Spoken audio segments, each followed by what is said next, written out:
All right, we're going to call to order the regular meeting, the City Council for Tuesday, January 17th. Roll call. Councilmember Kusamoto. Here. Councilmember Murphy. Here. Councilmember Wilson. Here. Mayor Pro Tem Edgar. Here. Mayor Hasselbrink. Here. And we're going to go into closed session. Lisa? Yes. Good evening, Mayor and council members. Tonight we're going into closed session for conference with labor negotiator under with unrepresented employee under 54957.6. Conference with labor negotiator, again, unrepresented employee. And these are the city clerk and city manager, also under 54957.6. Conference with legal counsel, anticipated litigation first, under 54956.9D3, that based on existing facts and circumstances, the city council is meeting to decide whether a closed session is authorized. And then if you do determine that it's authorized, then under Government Code Section 54956.9D2, where a point has been reached in the opinion of the city council on advice of legal counsel that based on existing facts and circumstances, there's significant exposure to litigation against the local agency. That should be changed from 2 potential cases to 1 potential case. And then lastly, closed session for pending litigation under 54956.9 D1 and D4, which is the People v. Dennis Lauren Bader case and the related red light cases.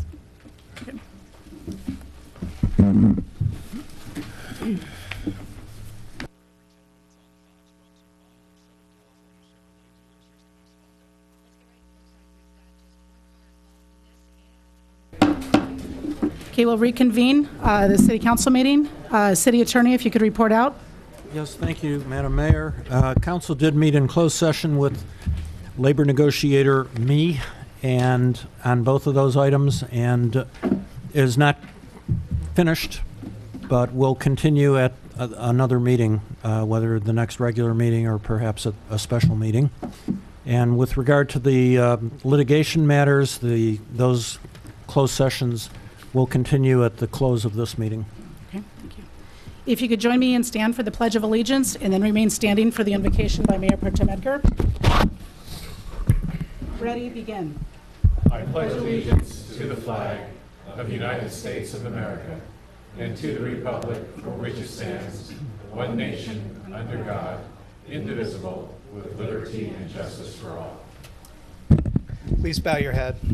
Dear Lord, we just thank you tonight for giving us the opportunity to serve the community. Lord, we just pray for your wisdom and your blessings on the decisions that we have to make tonight. Lord, please take care of our first responders, our fire department, our police, keep them safe. And again, thank you in Jesus' name.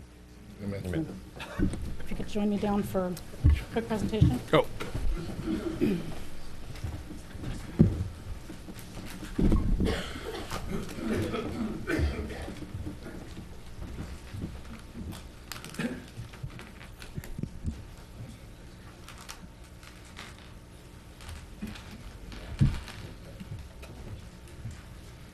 So we started a tradition that... Can you hear me? There we go.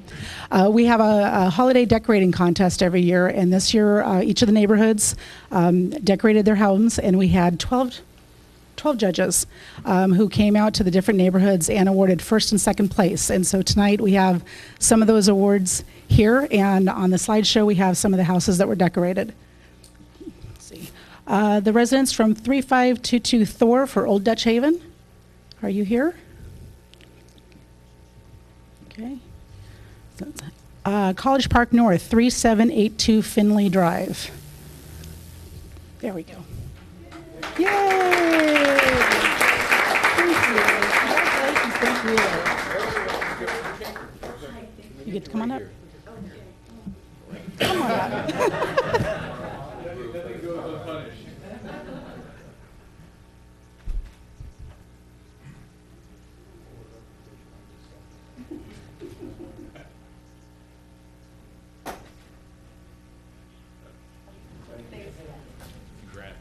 And then we have Greenbrook, 3996 Myra. They here? And Royal Oak, our next door neighbors, 1081 Oak Street, space 70. There he is.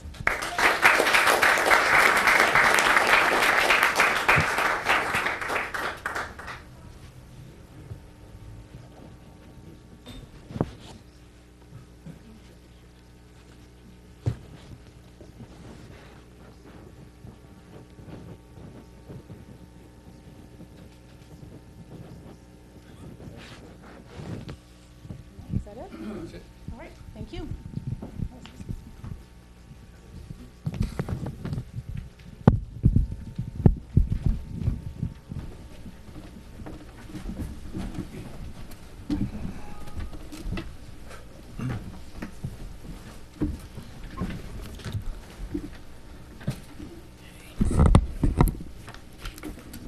Okay, oral communication. At this time, any individual in the audience may come forward to speak on any item within the subject matter jurisdiction of the city council. Remarks, sir? Shelley.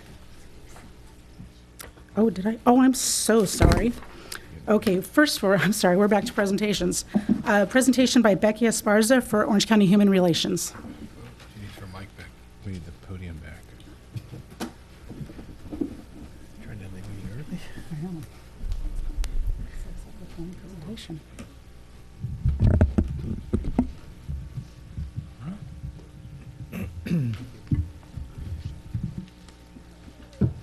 Yes. So good evening, Mayor, Council Member. Becky Esparza is sick tonight, so my name is Don Han. I'm the Senior Staff at Local Human Relations. So I'm here to present our annual report from the Council to the City. We at Hosting Human Relations believe that people have the right to live in this county that is free of discrimination and prejudice, and living in respectful neighborhood and community. As the service we provide for Los Alamitos, 2016, we provided 14 cases in mediations, and 3 of those cases are involved with family divorce mediations. We have some of your youth that came to our youth conference back in November at Cal State Fullerton. Here is a diversity conference for youth, high school youth. In conclusion, we are so happy to be able to partnership with you for the last 25 years, providing some of these services to your community. And thank you so much for having us tonight. And also tonight, we also have a commissioner, Elliot Singer, who's also represent your board at our commission at the county seat. Thank you. Thank you so much for your time. Thank you. Thank you.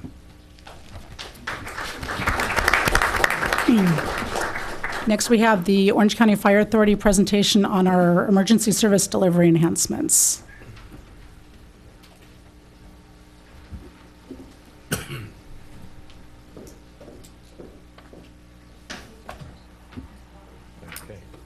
great, thank you.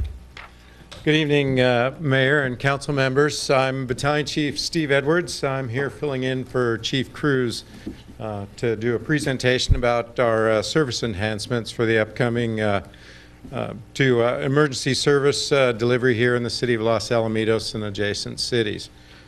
So if I can direct your attention here. Approximately 2 years ago, Fire Chief Bowman directed our staff to look at the delivery of emergency services throughout the areas we service in Orange County. 5 goals were identified for this study. Number 1 was to improve the level of service and increase firefighter safety. We wanted to decrease the response times for advanced life support arriving on scene. We wanted to decrease the number of responding units. We wanted to increase our depth for second call coverage when 2 calls in the same area arrive simultaneously. And then also to decrease response requirements on automatic aid resources. This is when we have agreements with surrounding areas that they share resources with us and we share resources with them. We want to minimize that wherever possible. For the staffing here in Los Alamitos, Orange County Engine 2 over there on Green Street is staffed with 3 firefighters, one of whom is trained as a paramedic. This is the normal staffing we've been utilizing for years. To deliver ALS response, the standard of care throughout Orange County is 2 trained paramedics. So the 1 paramedic on Engine 2 can initiate care, but to fully realize the standard of care, a second unit needs to arrive so that we have 2 ALS paramedics on scene. So we're here in Los Alamitos. We're served by 2 paramedic vans that are in adjoining cities, one in Cypress, one in Seal Beach in Leisure World area, and these paramedic vans are staffed with 2 trained paramedics, as well as them being firefighters. Current performance measures throughout the county are 80% of the time our goal is to have a unit arrive on scene in 7 minutes 20 seconds. We're currently achieving that. We're always working to lower it whenever possible. The times displayed to the right of it, call processing, that means receiving the call to our dispatch center, gathering information, verifying the location, takes approximately 1 minute. The call is transmitted out to the closest fire station. They have 1 minute and 20 seconds to be responding out of the station to the call. And then our stations are spaced out to where average drive time is approximately 5 minutes. So the areas affected in this Phase 3 enhancement include the cities of Cypress, Los Alamitos, and Seal Beach. Of interest to Los Alamitos and the citizens here primarily are Station 2 in Los Alamitos, and then the adjoining stations at Station 17 in Cypress and Station 48 in Seal Beach, because currently responses into the city of Los Alamitos require coordination between those 3 stations. There will also be a station in downtown Seal Beach affected and a station on the Buena Park Cypress border that will be affected by this Phase 3 enhancement. Currently, these units are staffed as described on this chart here. All of the engines at Station 2, 48, 44, and 17 are staffed with 3 firefighters. 2 of the stations also have a paramedic van located there with 2 firefighters on it, and those are 48s and 17s. This totals up to 16 firefighters. Some of the response from the past 12 months for Medic 17, which serves this area, 816 of their calls are in Station 2's area in Los Alamitos. Medic 48, 320 of their total call volume in a year were in Station 2 or Los Alamitos area. What we're proposing to do here coming up is that Medic 17, the firefighters that are currently staffing it, will be reassigned to Engine 17 and Engine 2, making both of those engines 4-person engines, but more importantly, providing 2 paramedics on each of those engines.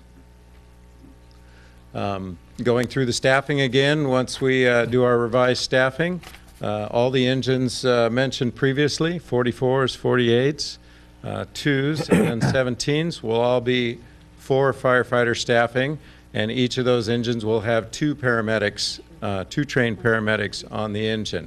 Again, this is just a total of 16 firefighters, so this is essentially just a redeployment of current staffing levels. We'll make the previously mentioned stations in each of the areas affected. All of those will now be complete paramedic units and will be able to respond to any medical emergency calls with 2 paramedics on them. So that decreases the ALS response time and reduces the number of units responding to calls for medical aids. We are going to evaluate these changes. They will be a report provided at the 6-month mark and again at the 12-month mark. We've done this previously with there have been Phase 1 and Phase 2 enhancements, and other areas of the county. And I'm pleased to announce that in those other areas, we've seen significant reductions in the number of units responding to calls and also in the ALS response times, having 2 paramedics on scene at the call providing treatment. And additionally, we expect it to provide us additional safety and effectiveness for fire calls. Having 4 firefighters per unit increases the ability for us to be effective at fires with the initial arriving unit. It also provides for what we refer to as 2 in and 2 out. If there is the necessary need for firefighters to go inside immediately and rescue someone, we do so under the rule called 2 in, 2 out. 2 individuals can go inside to effect the rescue. While providing for their safety, 2 individuals are outside the fire monitoring conditions and have the ability to go in and rescue our firefighters should they need it. Also, we expect it to reduce responses from surrounding agencies that we share automatic aid agreements with. We're targeting these changes. Everything is being put into place that March of 2017 we'll see the change in staffing. It's actually, I believe, scheduled for the first week of March. And again, we plan on evaluating this change 6 months from then, and then again at the 12-month mark. Again, following up with those goals I stated initially that we're using for these changes, we want to improve the level of service, emergency service in the area and firefighter safety. We want to decrease our ALS response times, decrease the number of units responding to calls within the area, and increase our depth for second call coverage, and decrease the response requirements on automatic aid resources. We expect to, based on our previous phase enhancements, we expect to see the same improvements in this area in the city of Los Alamitos. That concludes my presentation. I'm happy to answer any questions from the council at this time. Any questions, Warren? Yeah, thank you, Chief. So on the 7 minutes and 20 seconds for that first call dispatch to providing aid, correct? Yes. And then in your experience, or in the, I guess when you've deployed the 4-person crew or engine, the second call was the one that, if I recall, was the one that was really iffy. If you didn't have enough, if you deployed 2 or 3 vehicles to a given emergency, you've really kind of concentrated all the resources in one area. Right? Well, just with general logic, if we were looking at Station 2's area, if a call within Station 2's area occurs right now today, Engine 2 responds to it, and then either Medic Van 17 or Medic Van 48 responds to handle that call. Mm-hmm. Within the next 30 seconds, if another call comes down in Station 2's area, then obviously, since they're busy, we're drawing from a wider area, and that means a longer response time. It would be additional units from 17. And then 17, let's say 17 doesn't have their medic van, then you have to draw a medic van from somewhere else, correct? Exactly. And so the resources start getting drawn from further and further away. But I'm sorry, but my question is on the response time for that second call, do you have any metrics on that in terms of, is it still that 7 minutes and 20 seconds for that second call in this 4? When we use the 7 minutes 20 seconds, that is derived from our overall responses averaged out. So that includes the second calls, okay. But I don't have the information for the second call specifically what the average response time is for that. We have many calls that come in well under the 7 minutes 20 seconds, and that balances out the wider ones. We always look at it as that large general number. Right, and I remember going to the simulation that was run over at OCFA headquarters where they showed how the 3-person engine versus a 4-person and the just improvement in response time. So I get that, and it's really the second call, because if you have all the resources concentrated in one area, then you have no other resources to deploy. So that was my question.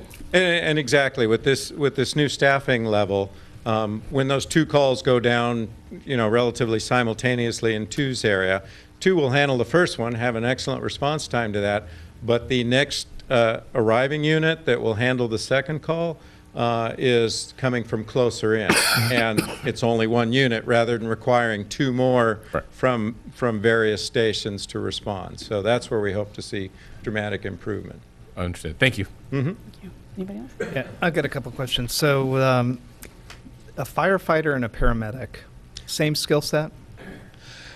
For our staffing in Orange County Fire Authority, we all are hired on as firefighters first. We then identify individuals, or they are hired by us with a paramedic license. So it's actually a dual function role. And not all of our employees have it, but a fair number of them do have it. When we staff a unit, we identify which positions are just a standard firefighter position, and which positions also require somebody that's trained as a firefighter and paramedic. Based on the types of calls we handle, typically you're doing one or the other. If we respond to a medical aid, it's the medical skills we require, and the paramedics do the bulk of the work. When we're responding to fires, it's firefighting, and that's the bulk of the work. On occasion, they end up overlapping, and we need to use one skill and then quickly shift to the other skill. But it's same individual. Some of them have additional training to be qualified as paramedics. So is a paramedic a more expensive skill set if versus a firefighter? Essentially, the paramedics receive a bonus or an additional pay category for their paramedic skills. That specifically in itself, since they're already paid as an employee, is marginally just a few dollars more per hour. So in the new model where you shift from this hybrid with a lot of different unit types to one paramedic unit type, and does that mean that all 4 firefighters have to be qualified to be a paramedic?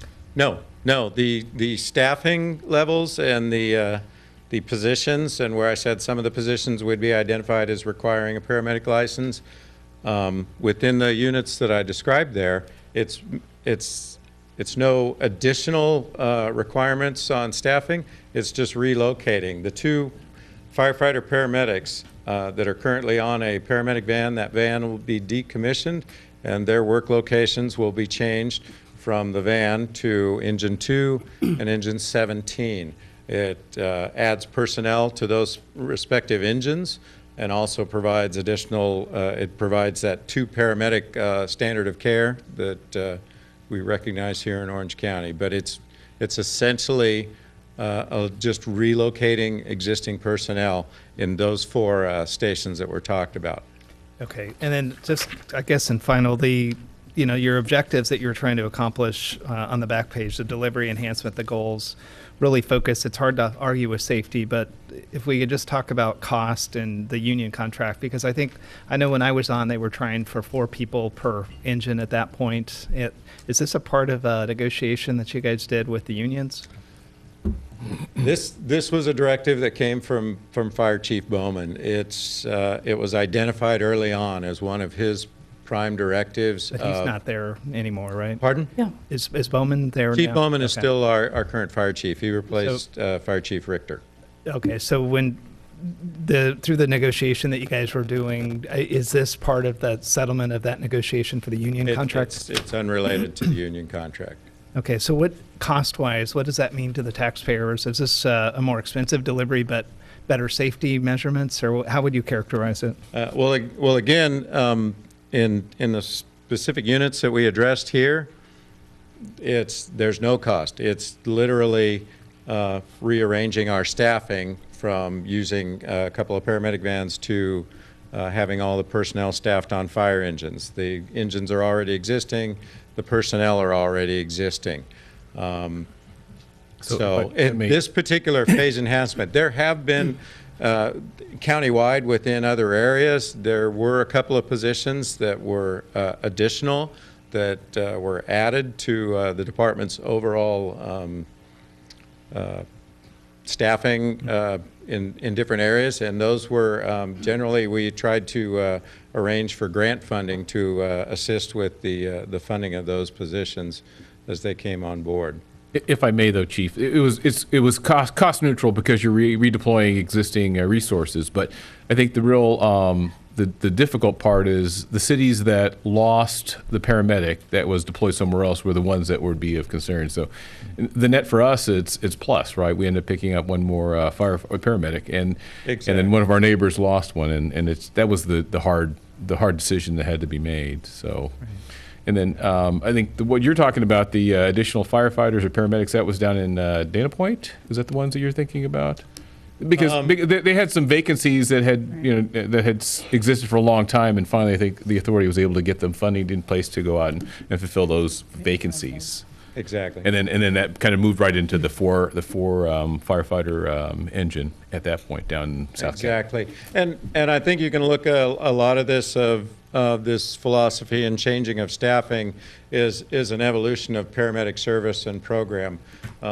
Years ago when it was developed right here in Southern California, the initial thought was they were put on their own vehicle, 2 paramedics, and that's the way they responded. We've learned, many things over the years, and also with, like many government agencies, learning to be ever more and more cost conscious. This is kind of an evolution that gets us in that way. Also, what drove a lot of this is, we do our customer surveys, and I won't tell you how many thousands of questions we get, and the first question is, why do so many units respond to my call when they see 2 red vehicles and an ambulance for, what they feel might be a minor call? We show up to calls with preparation of the worst, because what's reported to us on the phone and what we actually find is not always the same, and we want to make sure we have enough personnel and equipment to handle whatever we're faced with. But we also took heart to those questions from citizens saying, why so many? And we looked at it and said, is there a way we can address this? And a lot of this this evolution was driven by that one question. Right. Well, I appreciate you coming up and giving us Sure. an update. Thank you. Thank you. I know as part of Fire Authority, we've watched Phase 1 and 2 be implemented, and we've given the recap. And I believe in Phase 1, advanced life support was able to start 32 seconds earlier based on this small change. So this is exciting. La Salle's able to take care of their own. I believe it also saved 5,000 vehicle trips per year. Yeah. It was quite substantial in just the maintenance of the trucks and the vehicles, and also just being able to offer the services at a faster response time. So thank you. Yeah, absolutely. My pleasure. Next, we have Andrea West from Orange County Transportation Authority. Good evening, Mayor, City Council.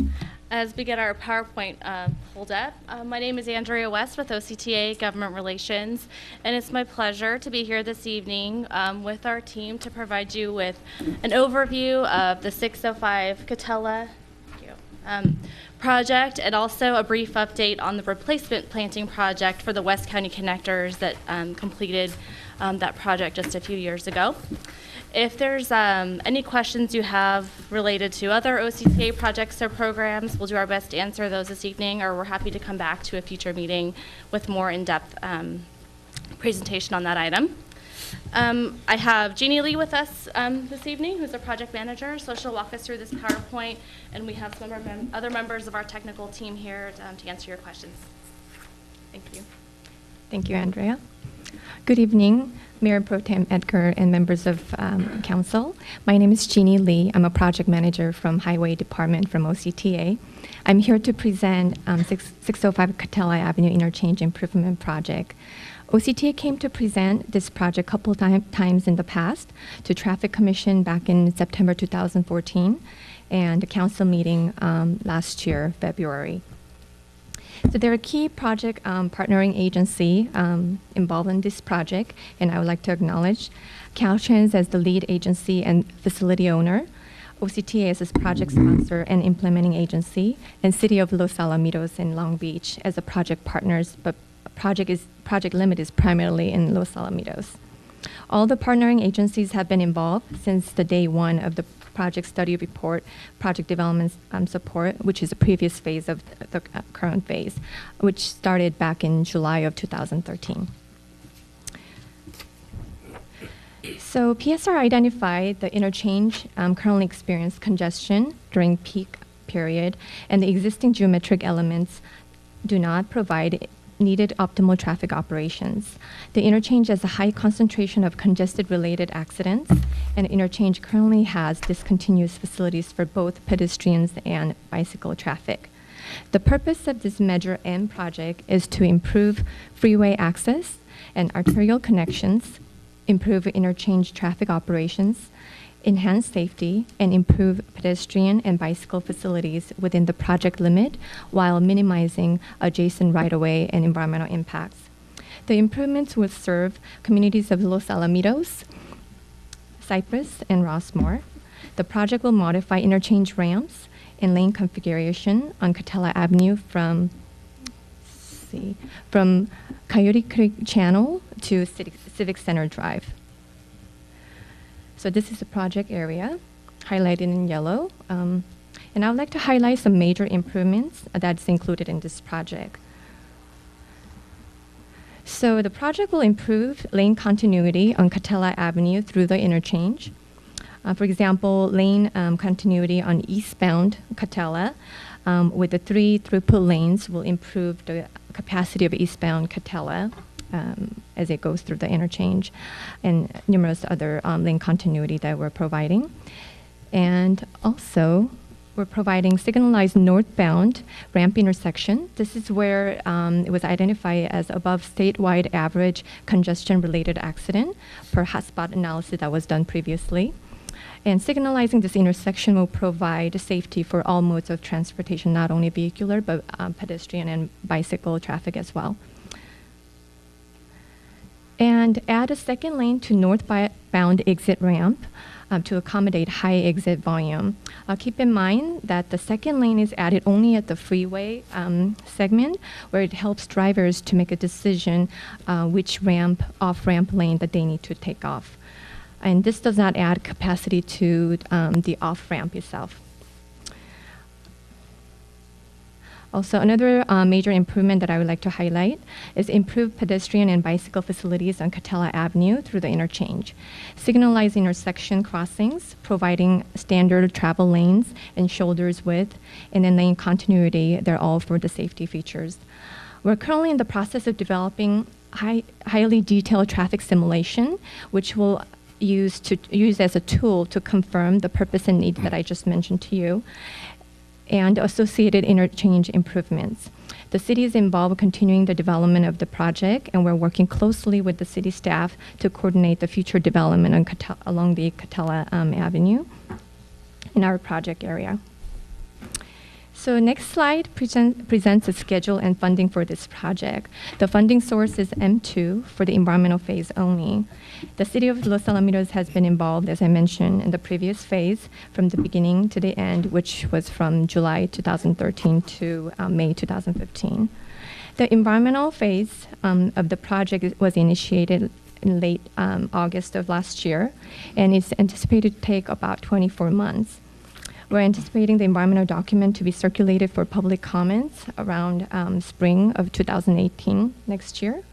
The project is designated to be environmentally clear in the OCTA Next 10 delivery plan that was recently adopted by our board members on November 14, 2016. Now, I would like to have OCTA Public Relations Officer Chris Buckley to come up and share the latest public outreach information.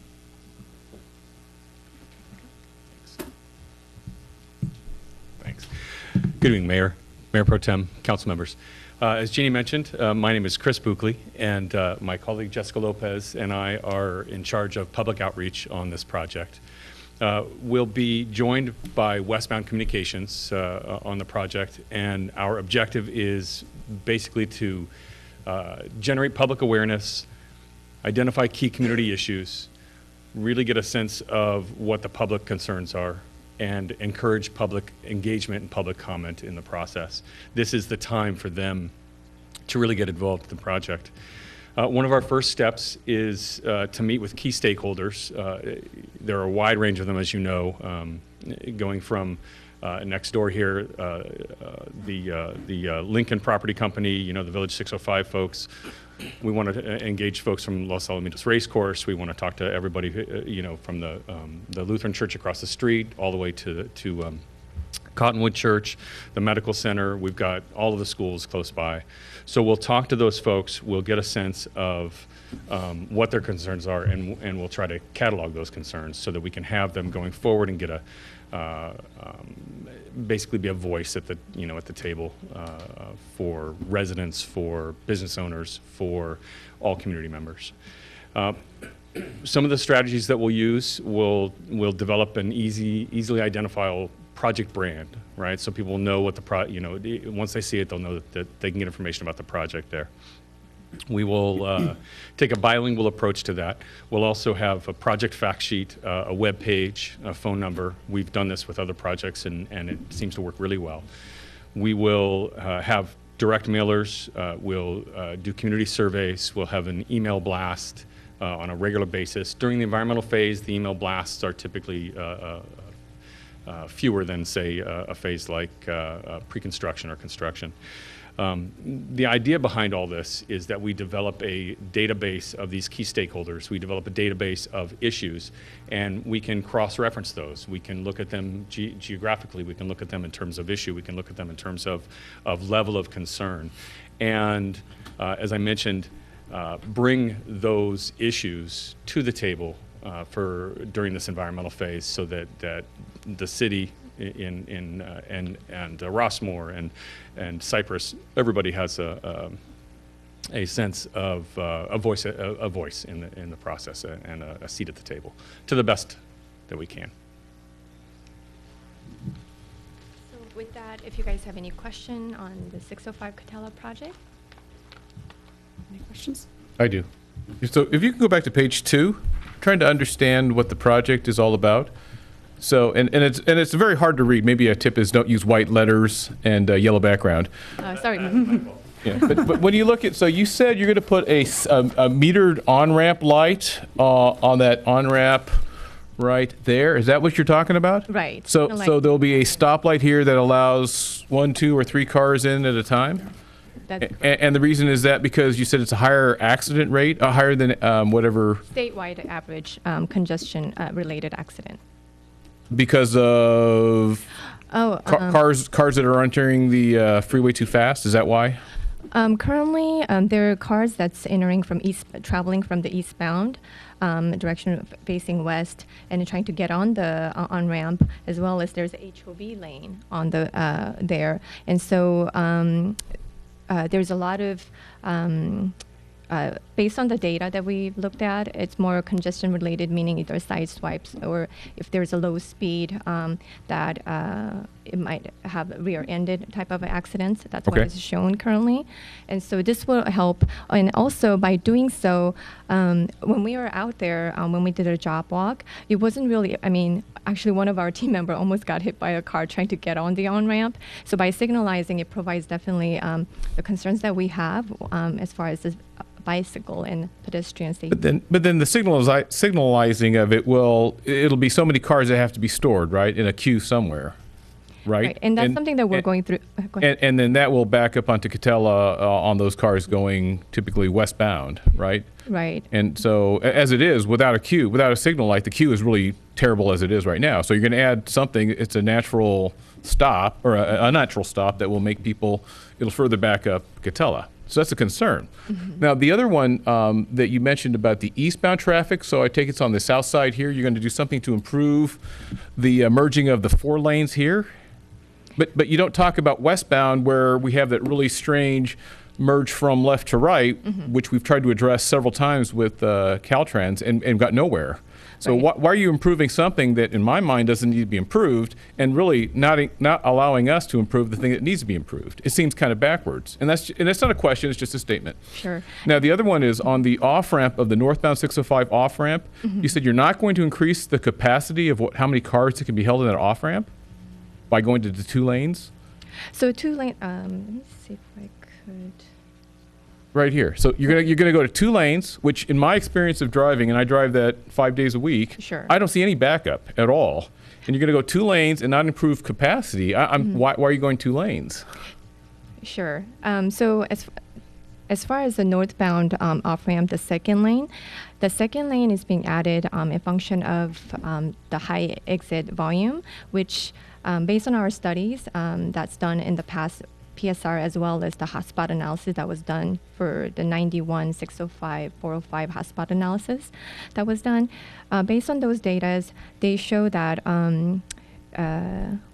the AM peak hour volume exceeds the threshold because the interchange is within Caltrans right away. Okay. So we have to follow So Caltrans. it's the AM Right, traffic. AM okay. peak, right. And I don't drive that So we direction look in at the both. morning. And And- that's fine. I understand that. And then regarding your comment earlier about the eastbound that I mentioned about the lane continuity, where I was just trying to give an example of a lane continuity issues that we're addressing, but we're also addressing the same issue on the northbound. As you said, there's some little bit of a weird configuration that's not necessarily safe. So we're providing that lane continuity on the northbound. Thank you for that. And then one thing you'd said, I think, several times about working with city staff. Last year you presented, but when I looked at the agenda, it was really more of the OC loop. I don't remember this part coming up. And then to really the city manager, Brett, has OCTA or Caltrans been working with the city on any of these changes other than just a briefing? It's been briefings over the last 6 months, Stephen, in that range. But basically it's this, right? A plan view of the changes, is that? Yeah, our city engineer has been active with them working on alternative 2, 3, and 4.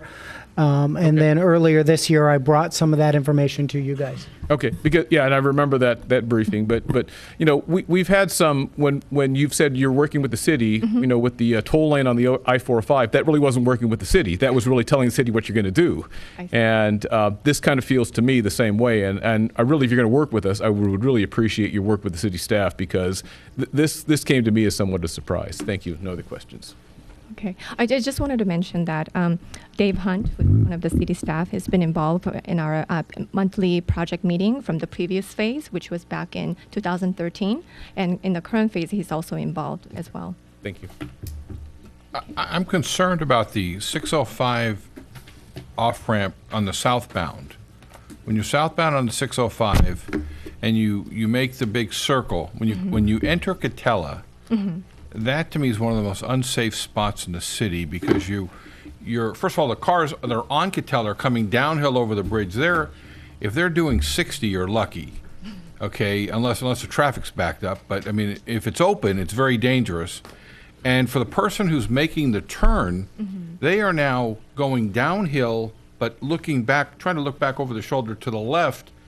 And after 2 o'clock till 6, you're in the sun.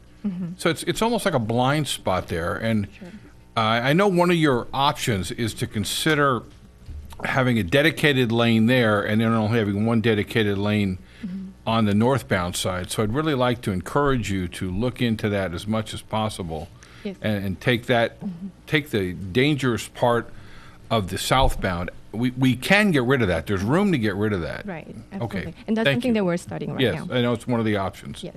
Thank you. Josh? I want to say thank you guys for coming out. I know it's the evening, your whole team here, and a lot of work went into this project and study. So thank you guys for presenting something for a solution. Just a couple questions that I had for this. In this plan, are you still planning keeping a HOV on-ramp as part of one of those 2 plans? Or are they both now going to be metered? They will be metered because we're signalizing the whole entire intersection. Okay, so one of the on-ramps currently, one of the lanes is an HOV, the other one is not. You can continue to have HOV for one and not the other?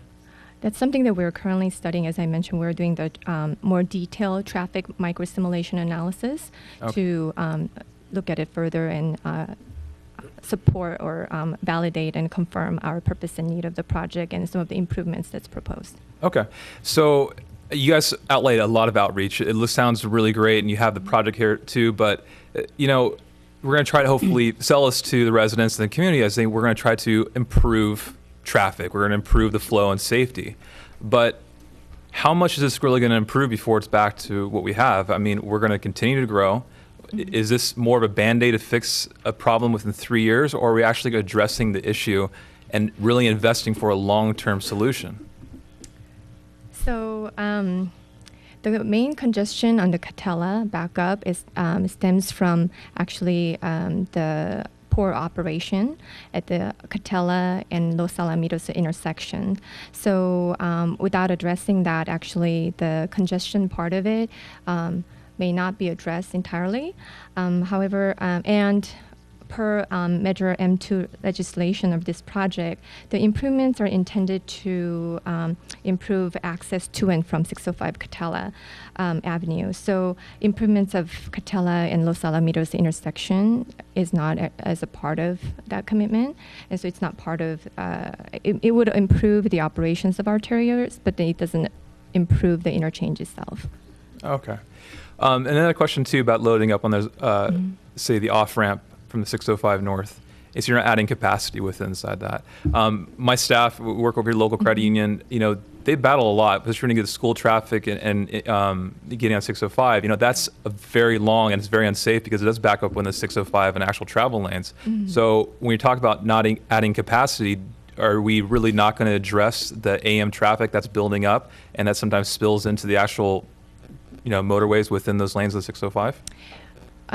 So by adding the second lane to, as you know, the interchange is in the Caltrans right away, as I mentioned earlier.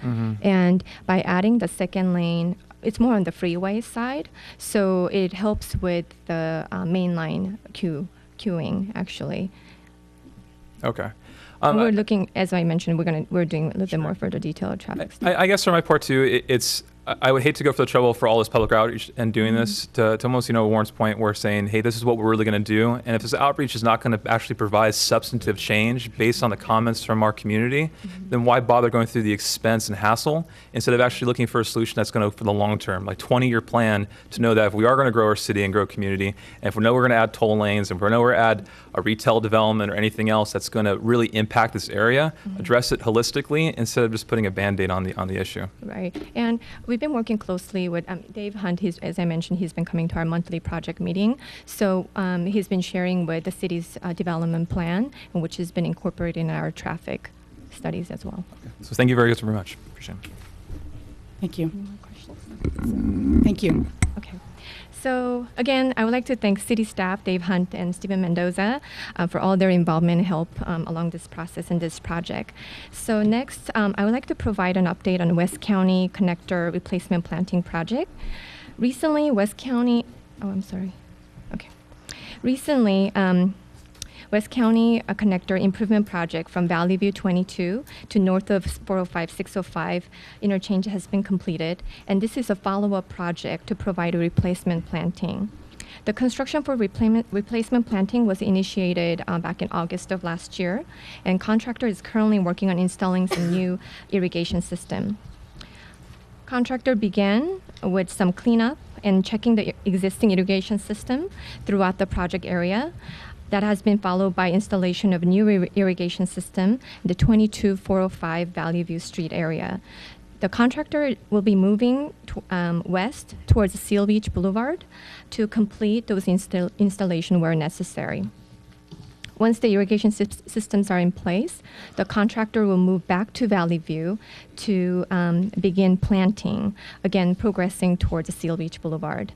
The contractor expects to move to the north end of the project near the 405 and 605 connector in late spring of this year. From there, they'll progress south through the connector area and west along the 22 to finish up the work, and which is expected to be completed early next year, 2018. So with that, if you guys have any questions. Any questions? Okay, thank you. Okay, thank you. Okay, now oral communications. At this time, any individual in the audience may come forward to speak on any item within the subject matter jurisdiction of the City Council. Remarks are to be limited to not more than 5 minutes per speaker. And please keep in mind, if you're coming to speak on the Village 605 project, we are going to be having a special public hearing on Monday, January 30th at 6 o'clock, where we will also be having public comments if you'd also like to speak at that point. Hi. Good evening. Mayor Hasselbrink, City Council members. My name is James Davidson. I'm the president of the Westminster Chamber of Commerce. Professionally, I own my own accounting firm in the city of Westminster. I'm a certified public accountant, a certified government financial manager, and a certified fraud examiner. My purpose here this evening is to talk about a subject that I have brought to other city councils in the neighboring cities about the need for all of us to comply with laws and regulations. There is a widely held view among our local citizens that our laws and regulations pertaining to the operations of organizations, primarily businesses, are being ignored to the point of being cavalier about their importance, and that this attitude includes, in some cases, a wink and a nod or a round of laughter or absolute arrogance. These individuals may have a financial pressure and opportunity to commit fraud and a rationalization that doing so is justified. I would like to refer to a biennial report to the nations on occupational fraud and abuse. This is the most recent one this year, or this last year, 2016. This report pertains to topics of frauds committed in organizations. First, as a summary, the existence of fraud makes it more difficult for honest business owners, governments, and tax-exempt organizations to be successful, because the cost of fraud must be passed on to customers or to the public as a whole in the form of higher prices. Fraud accounts for about 5% of worldwide revenues of businesses, governments, and tax-exempt organizations, $3.7 trillion a year worldwide. 88% of the total dollar amount of fraud is committed in businesses. 10% of the total dollar amount of fraud is in government. That leaves about 2% of the total dollar amount of fraud committed within religious, charitable, and social service organizations.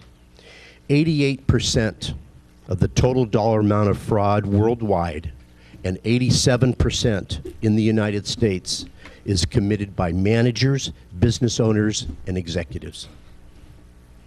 This means that of $3.7 trillion lost to fraud annually, $2.7 trillion of that amount is shifted from low and middle income individuals to managers, business owners, and executives each year exclusively through fraud.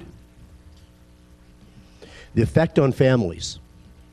Families with household income of $50,000 per year will lose an average of $2,500 per year as victims of fraud, 5%.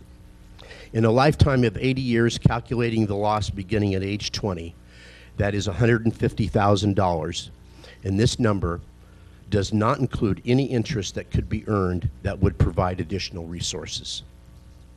It is all lost because of the massive amount of occupational fraud committed that steals from them throughout their lifetimes. Primarily low and middle income families are never able to buy a home in their lifetime, exclusively because of the fraud committed against them and the rest of us. In our local communities, I live in the city of Westminster, my business in the city of Westminster. I'm going to give you just a short rundown of a very widely held view of the kinds of frauds that are most frequently committed in this area of Orange County. Significant underreporting of sales and sales tax. Significant underreporting of payroll and payroll taxes. Significant underreporting of self-employment income and self-employment taxes by independent contractors. Significant underreporting of federal and state income tax. Significant underreporting of Social Security that weakens our Social Security system. Significant underreporting of Medicare that weakens our Medicare system. And submittals of fraudulent documents to lenders for loan approval. And that, for this evening, is where I would like to end my presentation for now. I would like to come back in the future and continue with this topic and pick it up from this point. I thank you very much. Thank you.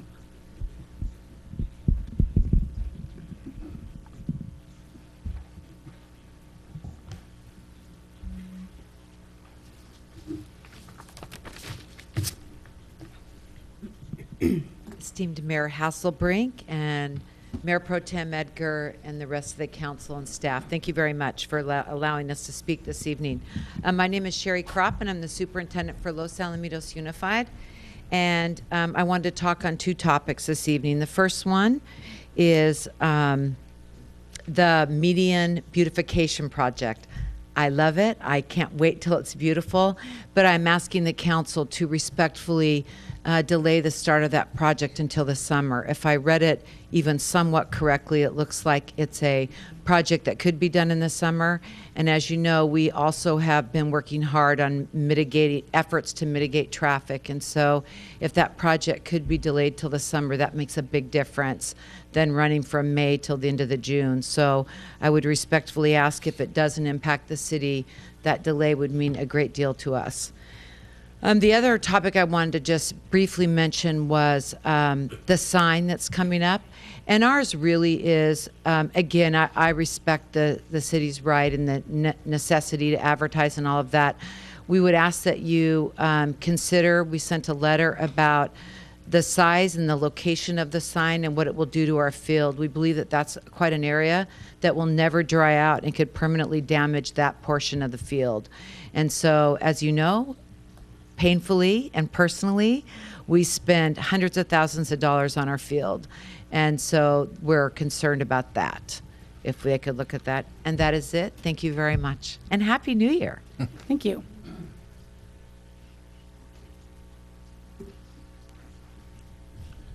Yeah, good evening, Mayor and Mayor Pro Tem, council members and staff. First of all, I'd just like to say thank you to all here involved for your courtesy and for your service.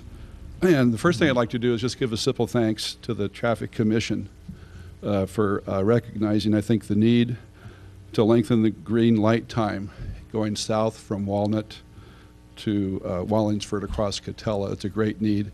I did see it listed as an item, and I'm not sure if it's been fully addressed or not, but I'm glad it's on the list of things that do need to be corrected, because it really, really does need to be corrected.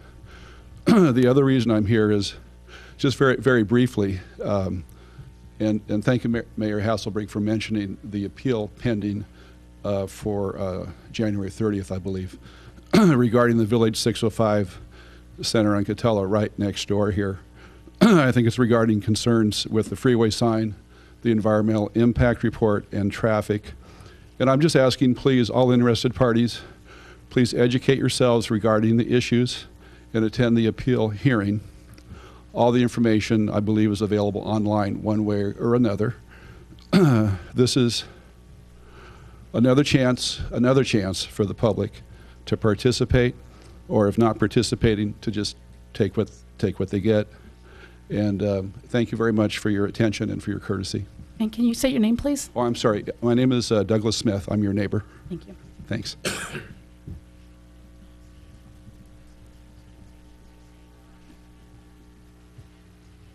Hi, my name is Elaine Legere, and I'm here representing Oak Middle School's PTA. Dr. Kropp mentioned the digital sign that's going into the Oak field, and I'm here more to talk about the advertising content that would be going in that digital sign that will rotate every 4 to 8 seconds. And we believe it has the capacity to distract our Oak Middle School students with advertising content during their school day, which we will have no control over.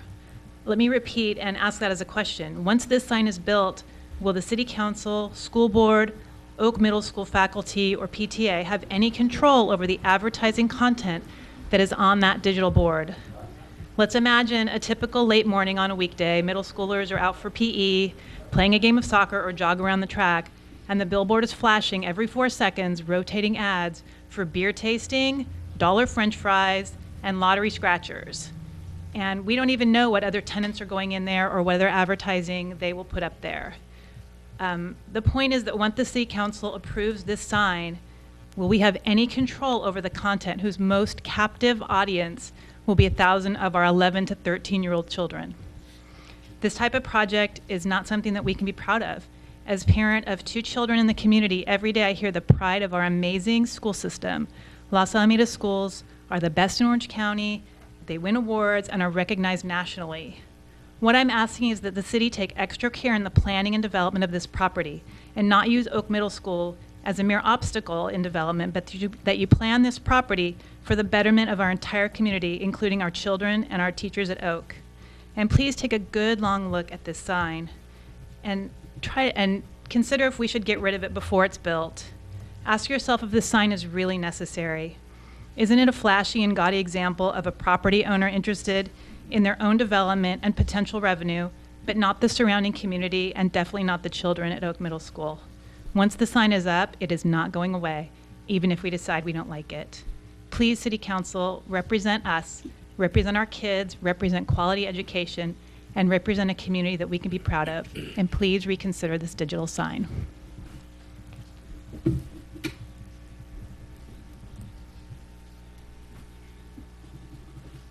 Stephen Olveda, representing the Parks, Recreation, Cultural Arts Commission.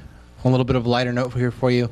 There's I'm sure you guys are all aware, there's a Council Commission Cup for Race on the Base, based on number of participants, based on the percentage of participants on the Commissioner Council. And we just wanted to make sure we were here to challenge you guys to show up and support probably the biggest special event that we have in the city. And so I think it's important for all of us commissioners, as well as council members, as well as city staff. I know Corey's going to be there. Him and his staff do a great job putting it on. It's a fun 2 days of running, biking, swimming, all the above. So we want to make sure you guys we're all there. I will be there. I'll be beating all of you probably. Oh God. Yeah. Respectfully. No, I haven't seen. So I mean, I'm probably gonna eat my shoes after this, but that's okay. We'll have you back after that. Okay. Thank you guys very much. Thank you. Thank you, and challenge accepted.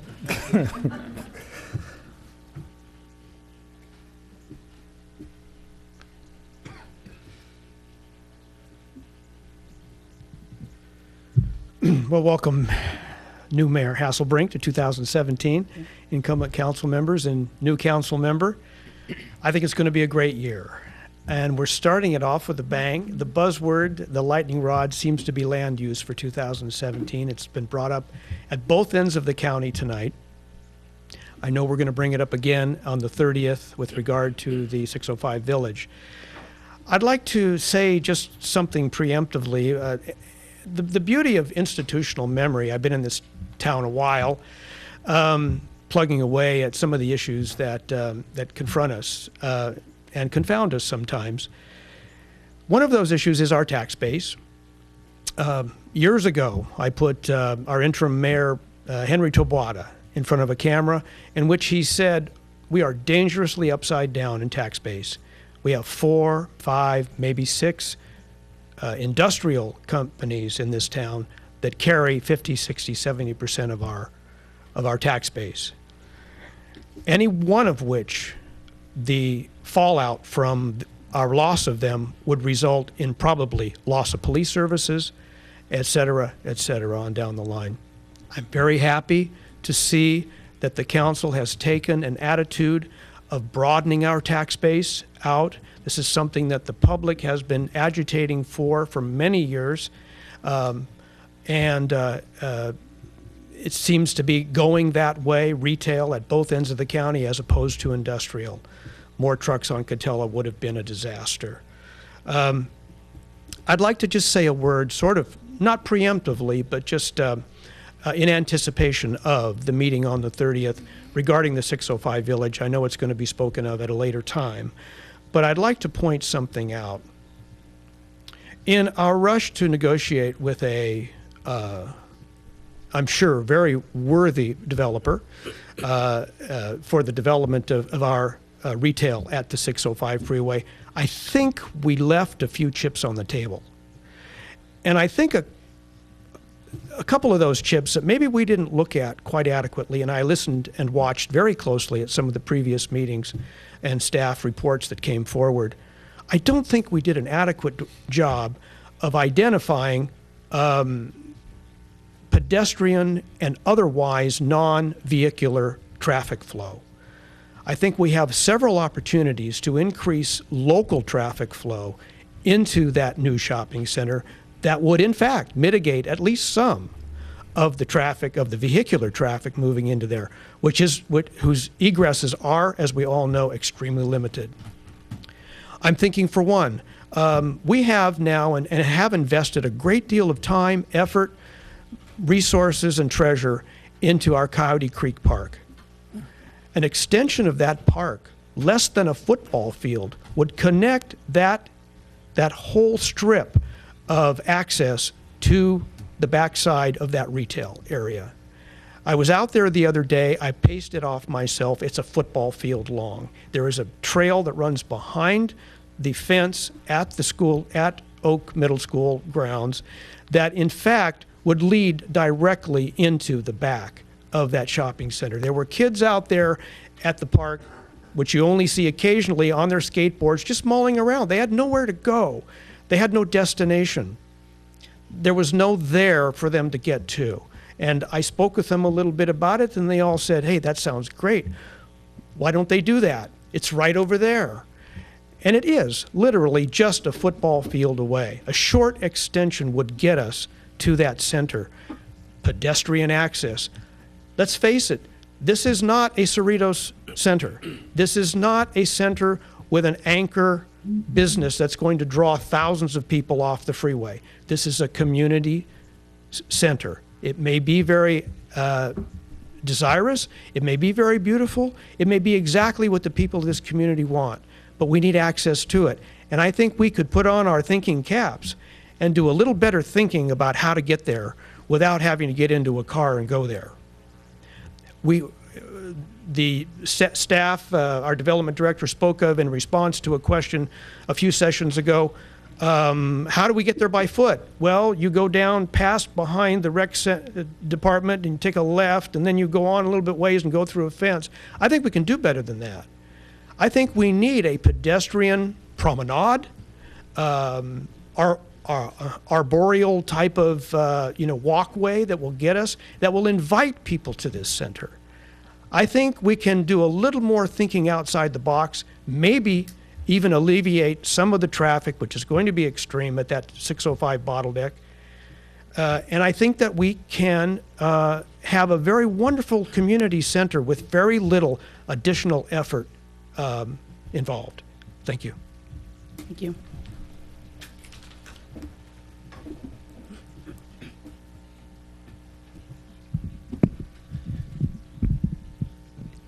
My name is Jonathan McGaugh. I appreciate the opportunity to address the mayor, Mayor Pro Tem, and the City Council, and the officers as well.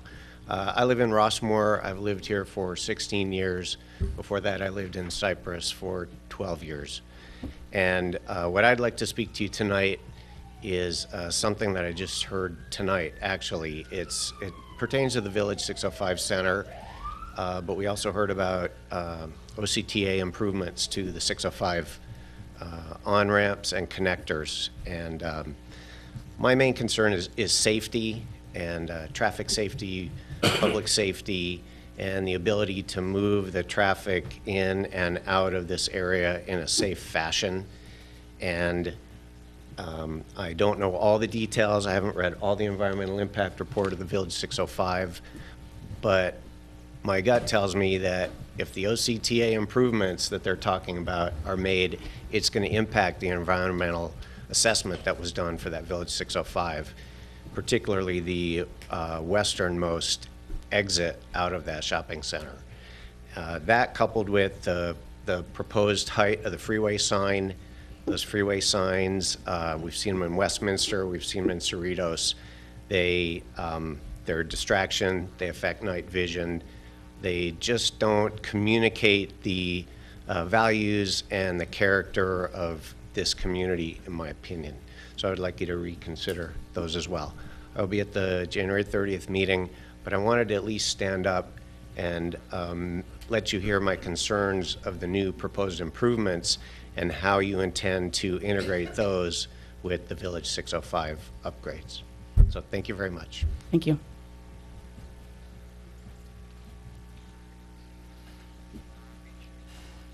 Any other comments? Okay, I will close oral communications. And moving on to warrants. Do I have a motion? I'll move them. I'll second. Roll call? Councilmember Kusamoto. Aye. Councilmember Murphy.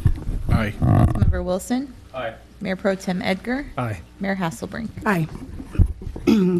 Consent calendar. All consent calendar items may be acted upon by one motion unless a council member requests a separate action on a specific item. I'll pull B, please. I'd like to pull E. Which one? Echo, E.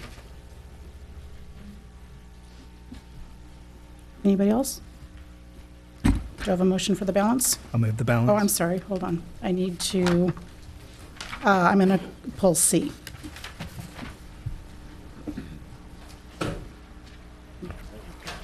Motion. Yeah, move the balance. Second. All in favor? Aye. Okay, Warren will start with B. So, okay, if I can have just a quick explanation from staff, Brett, on page 11 of 13 of the marked up legislative platform. So on page 11 of 13, Exhibit A, do you see that? The support and pursue legislation that increases the opportunity for Tennessee at the base. Why was that deleted from the legislative platform? Well, we put it in there to for the possibility of getting the consensus from the council whether to continue on with pursuing that as a project. We have it in there. We've had it in there to support the opportunity, the potential of moving, and we've taken that out and seek council direction on that. Okay, but we are still trying, right? I mean, or is it dead? I guess I'm not clear then what you're saying. I would say it's stalled at this point. We haven't been doing much more with it at this point. We do have a new commander at the base, but we did put that in there in the legislative platform to seek your input. Okay, well, I'd like to move that we keep that in there and then move the item for approval. Unless there's any other discussion, Mayor? I did have a couple other items, if that's too. Before I go and address just for Warren's point. One was just kind of going on to. Your mic. Thank you. Sorry. Rookie mistake. For the community, under community regional platforms, specifically the public safety, part of what we discussed in October was marijuana businesses, and the emergency ordinance for that failed. But part of that was restricting, I believe, the ability for cannabis stores to be issue business license with the city. We have a prohibition, but I believe it's about medical marijuana. Starting in January of 2018, traditional recreational marijuana stores could be opened up. I'm not sure if I guess council did address that we wanted to bring it back at a certain point, and if that does get addressed and we do want to prohibit it and make it in line with medical marijuana, on the county side, the county is, I guess, convening a task force to determine whether the unincorporated areas of Orange County will allow those same uses. So if it is a wish of the council, and if we know that Rossmoor is within our sphere of influence, whether we want to make sure we advocate on a countywide level to make sure that Rossmoor would not have, ability to access, commercial medical marijuana and cannabis stores that would be directly across from our city and our retail areas. So that was one element, to possibly a discussion to put inside on the county level.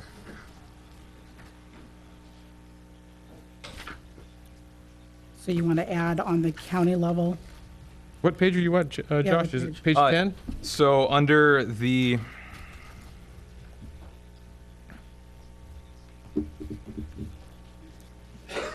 county and state platform, there's page 8. Okay. 13, we can add an additional item that would be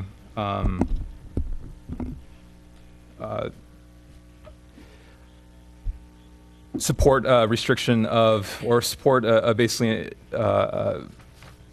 within the Rossmoor community, or prohibit cannabis, commercial cannabis usage in line with whatever the city's policy is regarding cannabis businesses. So really dealing with the supervisors then, is that correct? Correct. Okay. If that's a friendly amendment, I'd be certainly supportive of that, to include that into the legislative platform. Okay. Okay. And then did you have any other? I guess that for my side too, I guess I would be personally opposed to having the Joint Forces Training Base with possibly looking at its allocation based on what the prior Army Corps of Engineers saying about the possibility and what it would take in order to get on the base. I don't think it's feasible for us to look at that as a viable alternative and viable investment to move forward. So I would be in support of keeping the strike as detailed within the platform. So sorry, I was on the opposite side of your warning. Okay, so my motion is out there, no second, and I think you're going to then have a different motion. Well, I think once we get all the feedback, let's see where we're at. Yeah. So that's my feedback. All right, and I'll go ahead and second it just to continue on with the discussion. Thank you. So I have a couple things. You know, the legislative platform was put in place so that as a city council, we can actually put things in motion without bringing it to the city council to get a vote on it. For example, local control, things like that, where we feel like we're under attack. We can call the city manager or the mayor and say, hey, look, we have an issue. We want to take a position to oppose, support, or be neutral on legislation.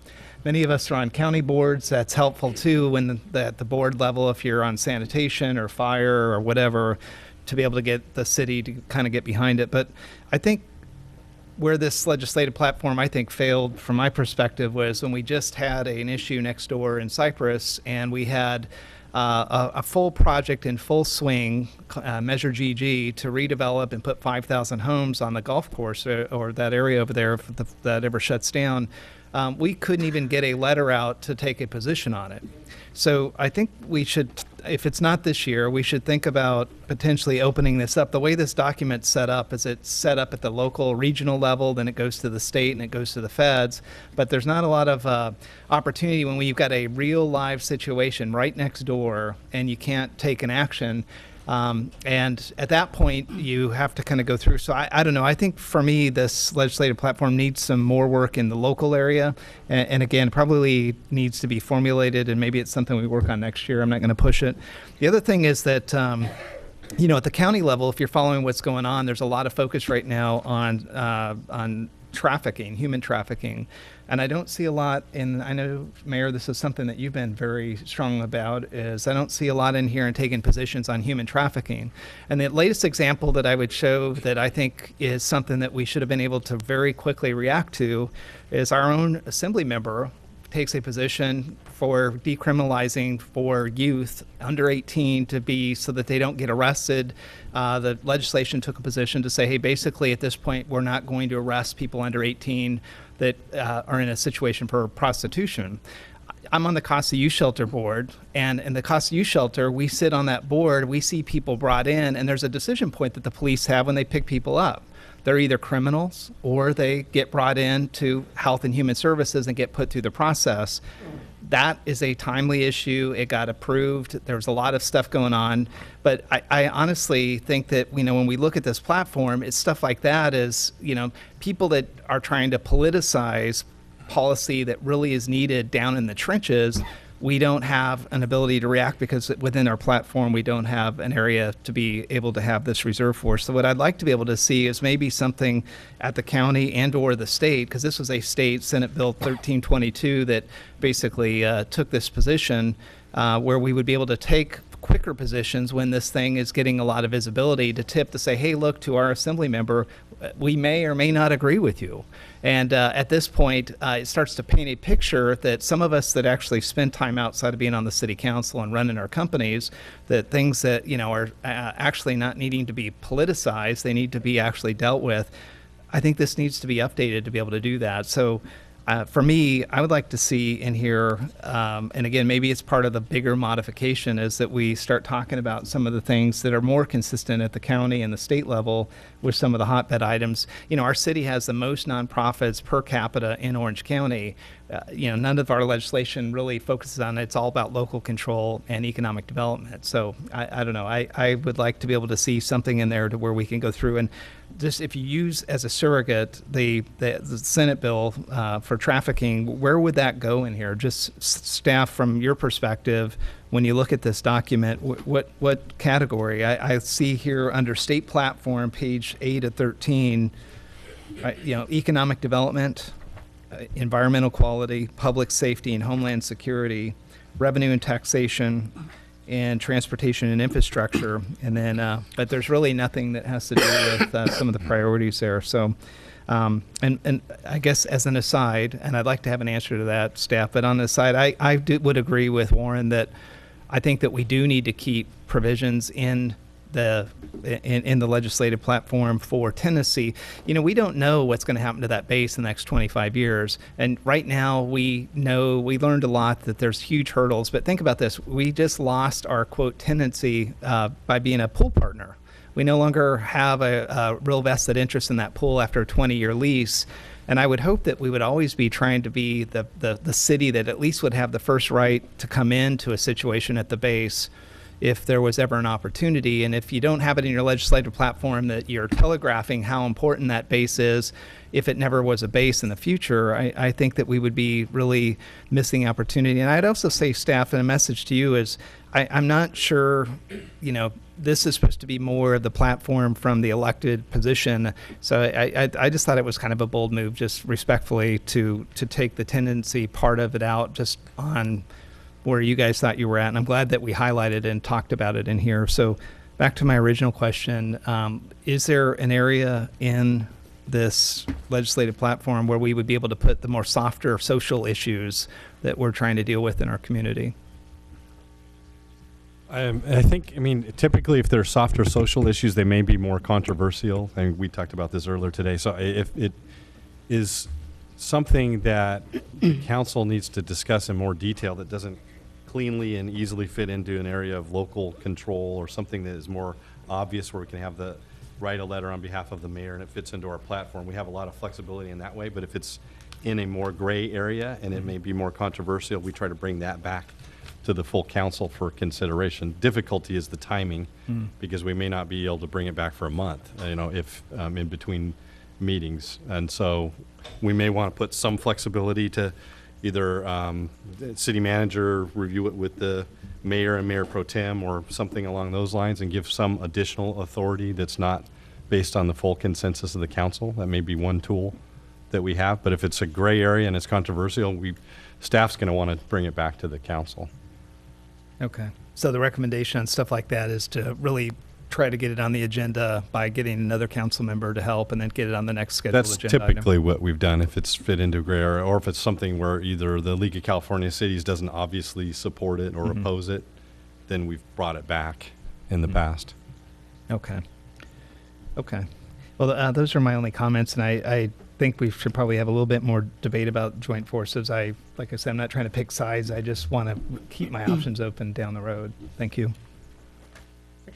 Well, to Troy's point, can't we come out against human trafficking? That's not a gray area, I don't think.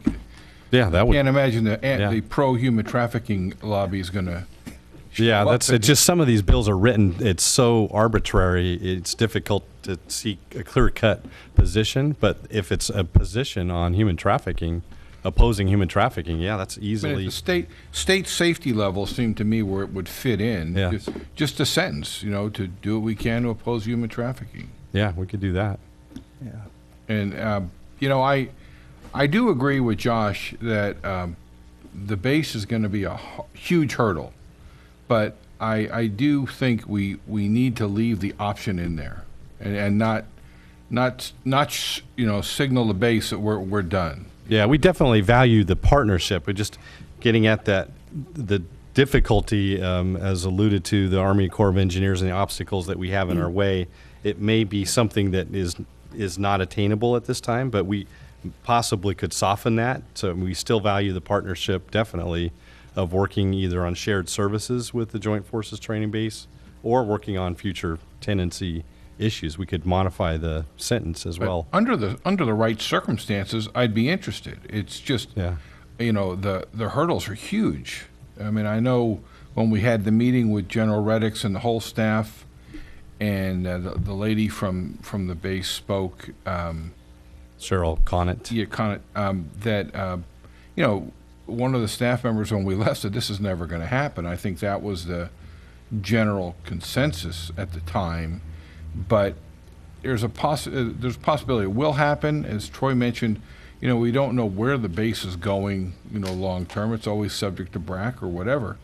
We need to keep our interest alive there, I think, is my real point. Yeah, if it's the consensus of the council to leave it in, we can leave it in, and we can, as we're looking at making future modifications to the platform based on your feedback, we can change that sentence and bring a proposed new recommendation back to the council. Okay, thank you, Councilmember Murphy yielded to me. So, you know, it's like the word I heard soften. I don't understand what you mean by soften it, and I guess I don't understand what's it poking. Number one, the statement, and then number two, I think as Mayor Pro Tem Edgar said, if there's ever an opportunity such that we would want to send a lot of letters out to congressmen and women senators. Without this in there, you'd have to bring it back to us saying, should we send a letter, you know, advocating support for us having some, you know, control of something that's in our zip code, something in our city limits, right? I think that's what really this kind of does for us. Otherwise, if you kind of take this away from your tool, then we're in this process of the next meeting. Now we're going to look at a draft letter to send off to the senators and the Congress, you know, the representatives, to say, hey, you know, if this is becoming available, we want our, you know, our claim first. So I don't know what you mean soften, and it's really not. It's you, it's us, right? That we want this in there, right? Yeah, if we can keep that in. If it's the consensus of the council to keep it in, we can keep it in 100% as it is. Thank you, Richard. So, I mean, something we learned with Josh going through his election, and I would just ask for more feedback, is that when he was running and the other people were running, I did hear adversity specifically to the issue of moving City Hall to the base. And maybe, Josh, that is maybe your point. And I think what we're saying is maybe historically we're seeing other stuff. You know, some of us have tried to get the fire station on the base as being something. Some of us have tried doing some of the stuff with the Homeland Security or the Public Works. So that tendency means something a little bit different. I just wanted to make sure you understand where our frame of reference is coming from. So I'll drop my opposition if we can remove City Civic Center as a specific issue on there and leave it as either city facilities or city items. To Councilmember Edgar's point, you know, one of the main issues I did write about was, you know, the challenges that would have become to move the Civic Center, relocate this, combine it with a larger commercial development, and what it would take in order to be fiscally solvent in order to build and develop on the base. And when speaking with the residents, constituents, you know, that was a no-starter for them. They did not want that. And it was an issue I heard a lot back saying that, you know, we definitely don't want this. But if we're talking about tenancy when it comes down to the pool operations, you know, sharing operations and services, public works, police, fire protection, I'm open to possibilities and I absolutely want to close off any doors. I just have issues with saying that we're going to locate a civic center and basically, you know, keeping our eyes down and saying, well, we're going to focus on this regardless of the hurdles.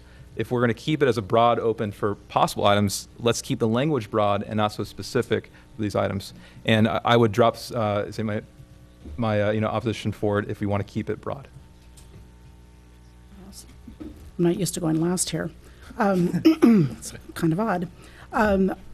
I agree. I don't want to close that door of tenancy. Richard and I did attend a number of meetings, and right now the hurdles seem insurmountable, but never say never. It could happen.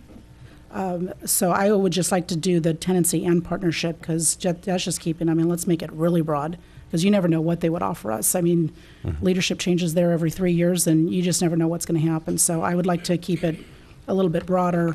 And then also getting back to Troy's comments, you know, I don't think we've added a category here for quite some time. And I think over the past 5 to 10 years, there's a number of social issues now that have become pieces of legislation.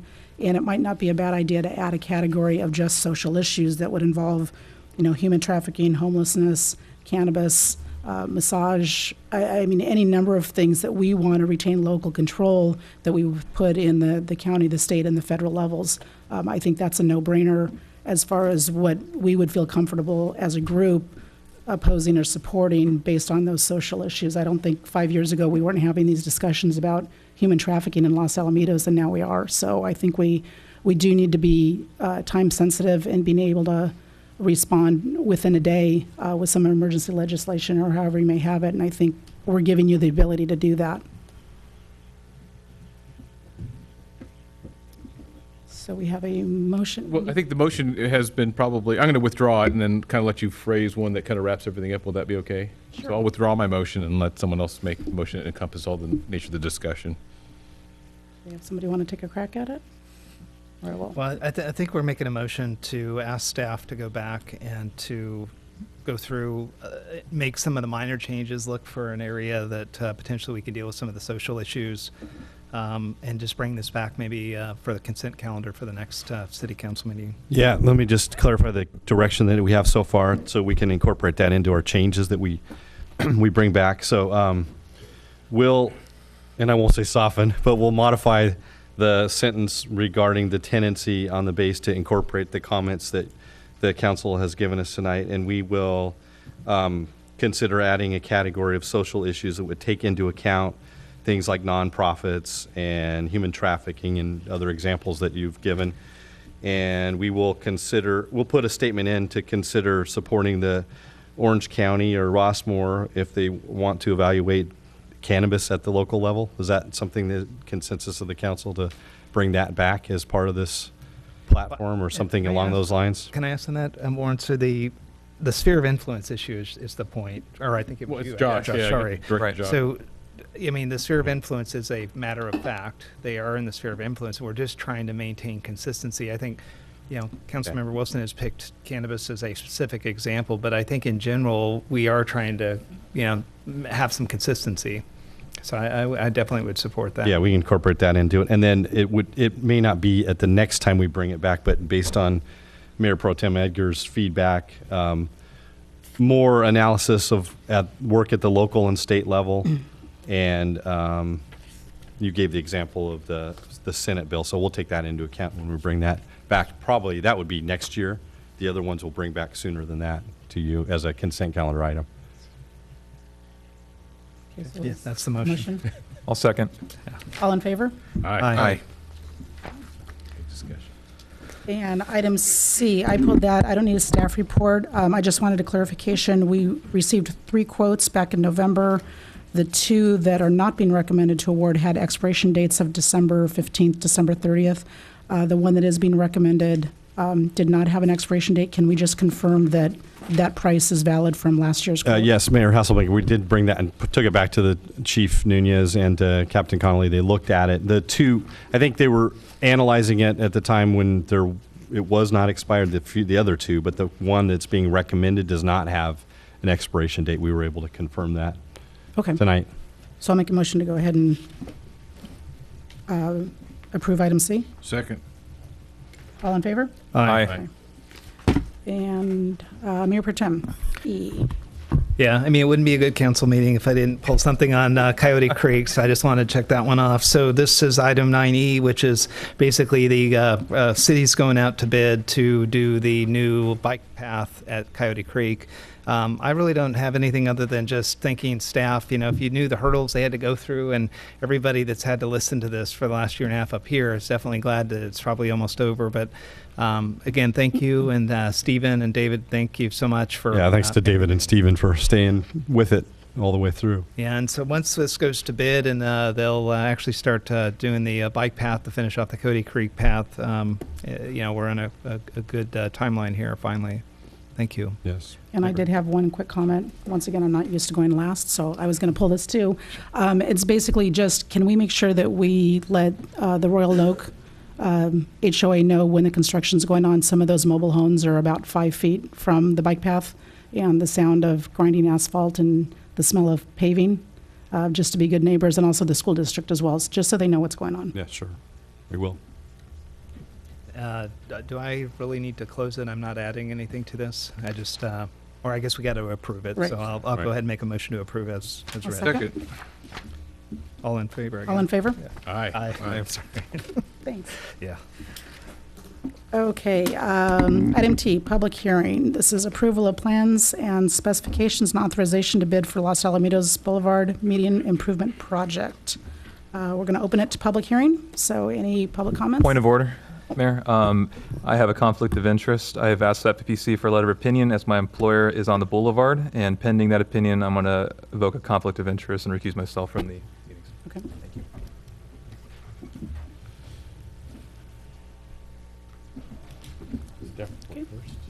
Oh, yeah. we do staff, I'm sorry, we do staff report first? Yes. Thank you. Stephen Mendoza, Development Service Director, will do a brief staff report on this item.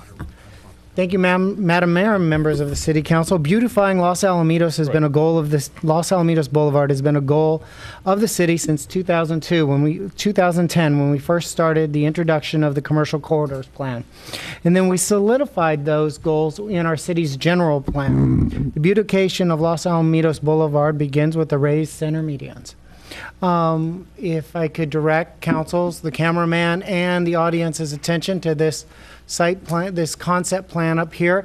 This is what is in City Council's packet. This is the latest concept plan that is presented before you. The configuration of the median islands has not changed since the old public hearings that we've had on this and the old outreach meetings. Plant types have been adjusted and tree types have been adjusted. The project has been designed to achieve a few things: a safer, calmer, greener Los Alamitos Boulevard. The series of raised median islands consist of landscaping, lighting, banners and decorations, signage, an offset crosswalk, and the median placement has been placed at all of the streets possible and feasible within the project.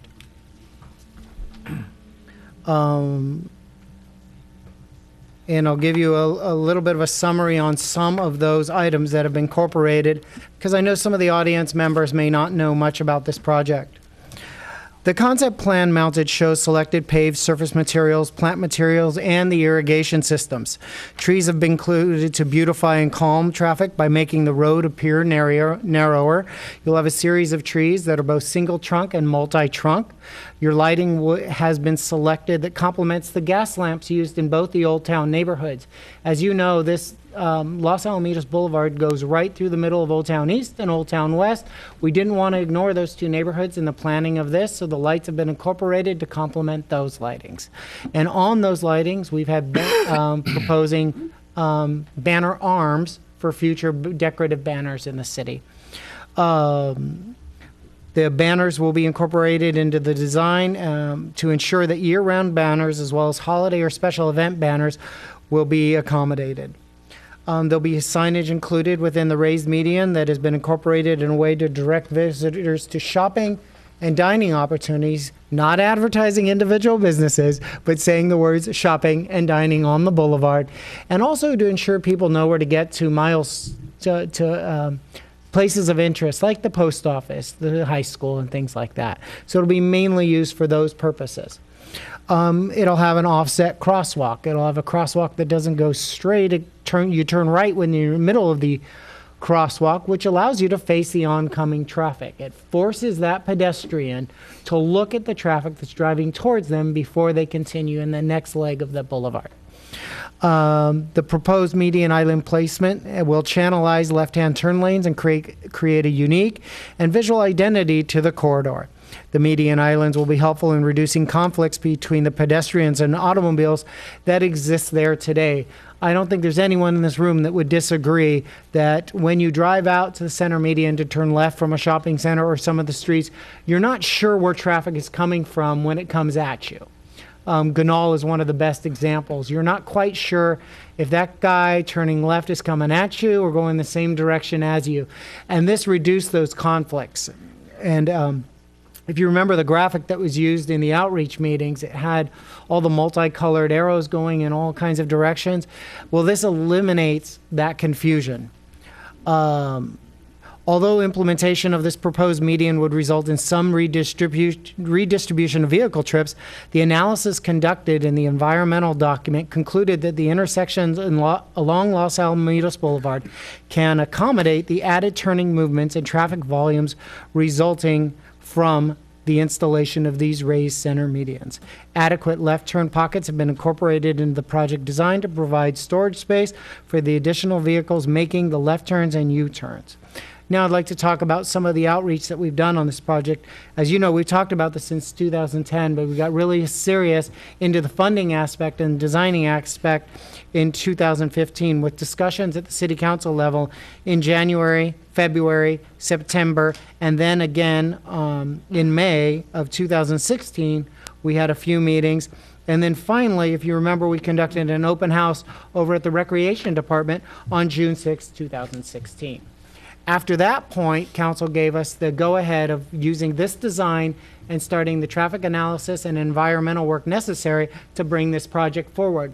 On many of our public works construction projects, we're not required to study CEQA because it's just maintenance of projects or repaving projects. Those are usually exempt from CEQA.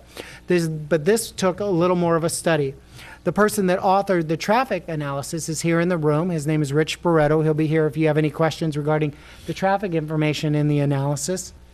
For tonight's meeting, we have advertised this in the News Enterprise on December 7th. And then on December 12th, we mailed notices to 30 public agencies. On December 8th, we mailed notice to tenants along the project. And then on December 6th, we posted notices at the museum. And then in addition, we hand-delivered notices to 86 businesses along the boulevard within 500 feet of the project during the lunch hour. The reason we did that extra step, we were getting a lot of mail returned to us from the post office undeliverable. So we just took that extra step to do a hand delivery as well, so council would be confident in that we did the most we could to notify everyone 500 feet from the project. Our next step is to bid out the project, receive the bids. There may be an opportunity to look at those bids. The city council will be faced with that opportunity, hopefully as early as next month. With the bids, and then we will, depending on the cost of some items, we may have to pick and choose some items that are either affordable or not affordable based on our budget constraints. But that is not for tonight. That's for our future opportunity. With that, I wanted to introduce the team that helped along with this project. Of course, Dave Hunt, our city engineer, Tyrone Peter, who is the designer of the project, Rich Barretto, who's our traffic consultant, and then Bob McMahon is our landscape architect, and Bob also worked on the Seal Beach Center median. So we brought him aboard to help us with this, to provide some continuity between the two cities. With that, this is a public hearing. You're probably wondering why it's a public hearing. It's because the environmental document that's attached to it. Want to take any public testimony on that environmental document, and this will give you the opportunity to do so. With that, I'll turn it back to the mayor, and if it would be appropriate to open the public hearing, take any public testimony. Actually, at this time, it's been requested that we take a quick recess. Oh, I'm sorry. I'm sorry, for 10 minutes, and then we'll come back and go right into public hearing, public comment. I know.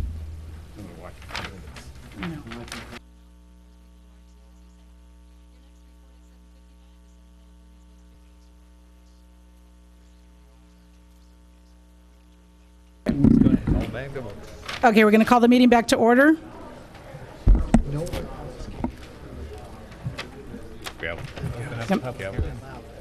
Public comment? There we go. You ready? You ready? We have a traffic commissioner over there at the school. Yeah. Randy. Okay, we're, Commissioner Hill. come on back.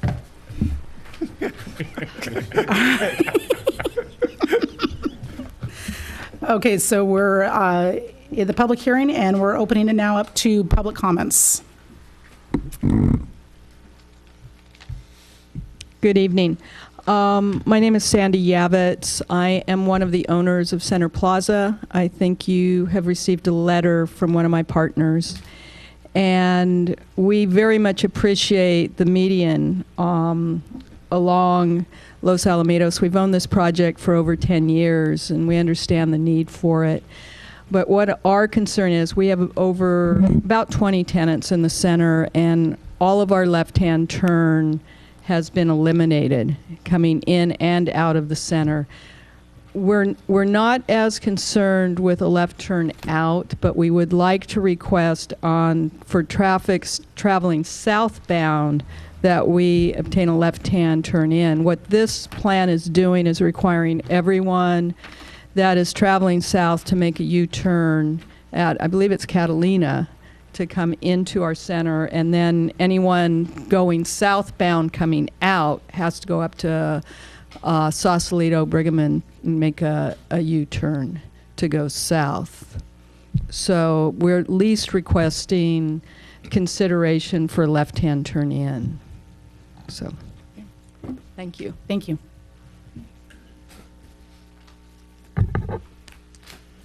Good afternoon, evening, Mayor Pro Tem and council members and staff. My name is Ken Tipton. I'm the owner of ABC Pools with my wife. We're on Los Alamitos Boulevard. We've been there a couple of years. I love what you're doing. It saves a lot of headaches for us because we tell people don't make a left out of our driveway. Go make a U-turn. Shoot, make a left every time. And Taco Surf, the same thing. People will be making a left to shoot across there, and we're trying to make a right, and we're constantly having button heads. So this is going to be great for us. The only thing I would like, which is 3 items that you should really consider a lot because we've gave it a lot of thought, is doing on Cerritos and Los Al, right there by the school, doing a scramble cross instead of a crosswalk like this. They can go any way they want, and then it stops them.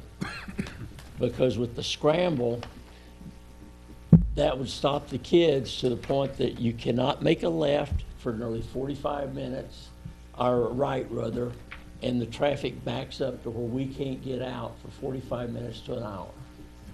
The same thing in the afternoons. But if it had the scramble there, cars could make the right. They wouldn't have to worry about the kids. Cars could make right on all 4 corners and not have the problems that they're having now. Right now, our traffic will go all the way back to Sandy's business, which is past another light past us. So, I mean, it has really, really been miserable for years. And if you can't do that one, then I'd like to have some white marks in the street to where it says do not block driveways, which unless there's an officer there, it's going to be a waste of time, but it's still, we'd try to be able to get out. And but other than that, put your plants in, put your islands in, and it's going to beautify our end of the Los Alamitos Boulevard way better than the other end. Thank you. Thank you. Any other comments? Okay, we're going to go ahead and close public comment and bring it back to the council. Troy?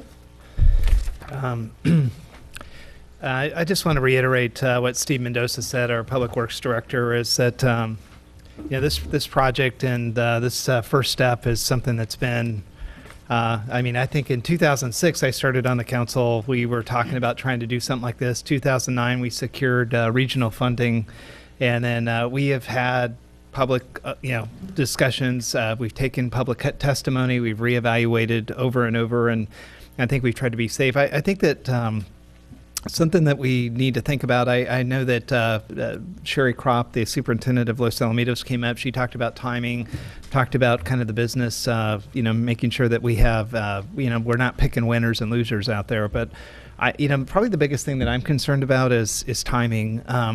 When we refinanced the park, we put together a bond package that basically started a clock that we took some money out of that to try to start to put this together. And this is just one piece of about a $10 to $12 million project. This is the infrastructure to get this process going, called beautification. So I'm definitely sensitive to the school district and their needs. I'm also kind of concerned that now that we've got this thing formed up and that we're able to get at this point tonight, what tonight is the actual, after all of this public testimony, and we've went back and forth a couple times, we're directing staff to go out and bid the construction to get it done.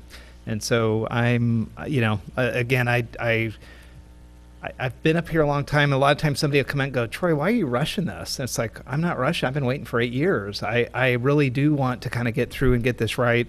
I want to be sensitive to the businesses. I'm definitely familiar with, all of that. And I know the kids, I think the scramble idea was something interesting. I don't know how that works on the signalization, and maybe we can talk a little bit about that. But I would just say, Tonight is a really big night, I think, for some of us that have been following this for a long time. I just want to thank staff for really working and staying diligent. And, we've been through a lot of council changes. Councilmember Kusamoto and myself have quite honestly battled back and forth through some really dark times. And it feels good to be here. And I don't want to make a big deal about it because, right, it's just plans and medium. But if you look at it structurally, we hope that it's more than that. It's trying to plant the ideas and business owners like these that are in this room that please invest in your business. We want to invest in the city, and together we'll make this part of LaSalle really beautiful, and we'll improve that the type of businesses that can go in, because we know the demographics support these types of businesses that are here,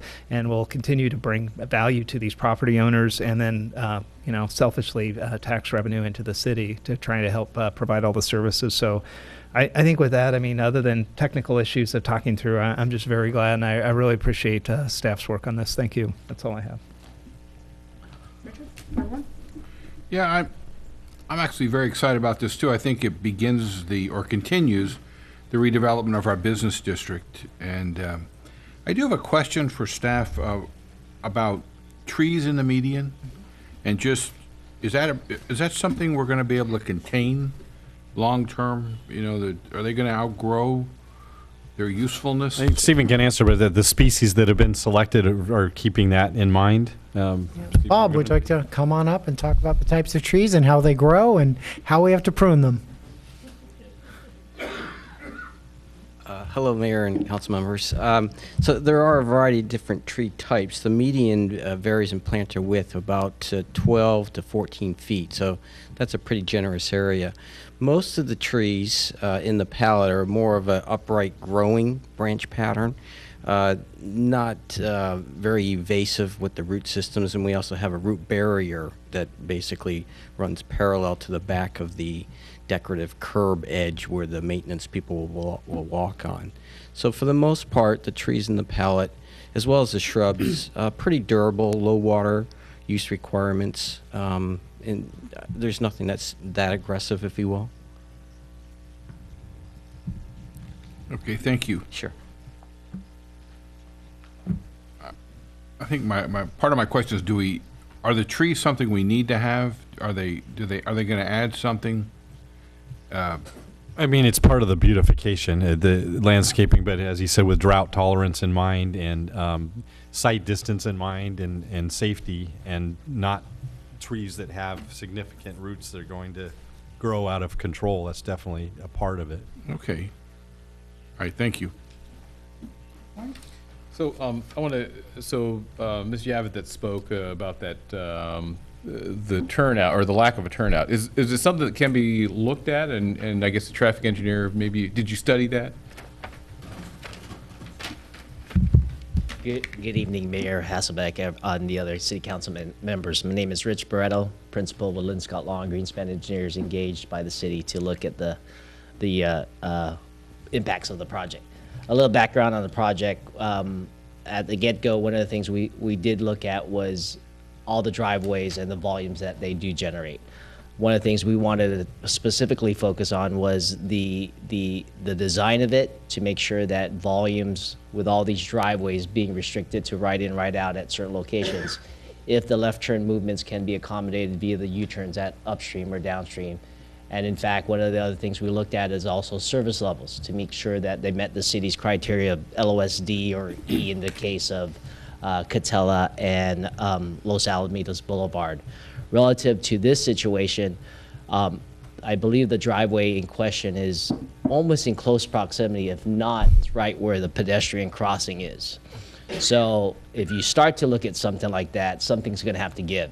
We didn't look at that, what is going to give, because that's not part of the project description. One of the things we're looking at was specifically what the project was being proposed.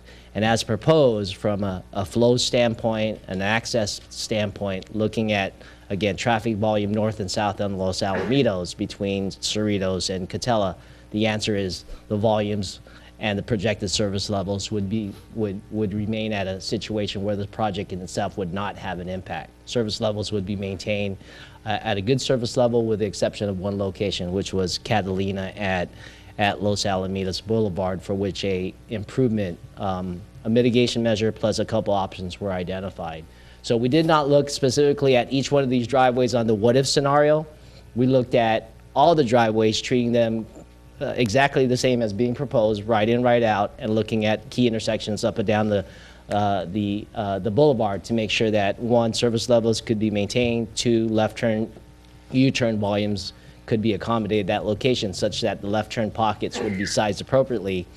And then to the point of what the purpose of the project, beautification, median, and landscaping, make sure that there was enough room in there that you could actually plant some trees and do some landscaping from that standpoint. So I guess my question is a little bit different, though. So then you're talking that you have a design specification and criteria, and so you've met that. So maybe my question is better directed at staff in terms of, on that specific driveway, you said traffic counts, ingress, egress, correct? Right. And so there's some number that driveway accommodates, but really it's the left turn, or lack of a left turn pocket that is now taken up by landscaping, which is not, you're designing to a specification, right? And we're so, evaluating the project as proposed. right, there. and so Correct. maybe then to staff is, why not a left turn pocket there? And, in terms of, does the traffic count, would a U-turn be safer than a left turn?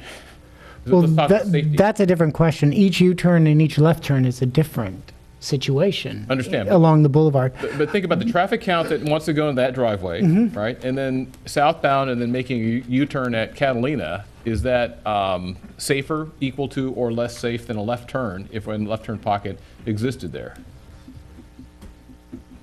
I think you might have to say it again for Rich. I think I understand I think Right. I understand your question. Now, is it again? I'll talk general, right?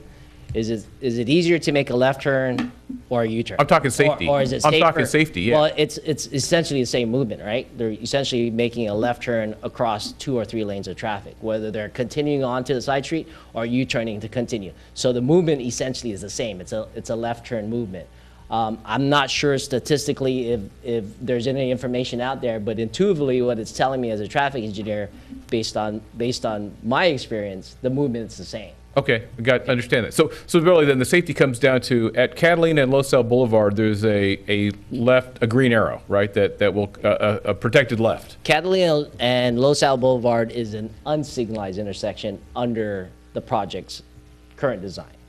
The Catalina and Los Al, is that what you're talking Oh, about? I'm talking Florista, that's right. I'm the wrong intersection. Correct. You're correct. So they okay, do have so- 2 opportunities, whether they're making a left turn at Catalina or a left turn at Florista, because that's Okay, no, I was in the wrong location. You can't make Okay, a U-turn there. So then it will not be a protected left turn at Catalina, southbound on Los Al, nor will it be a protected U-turn. It's just a left turn. It's what you experience today. Anyone along the boulevard now can make a left turn out of that 2-way left turn and make a U-turn or a left turn under an unprotected move.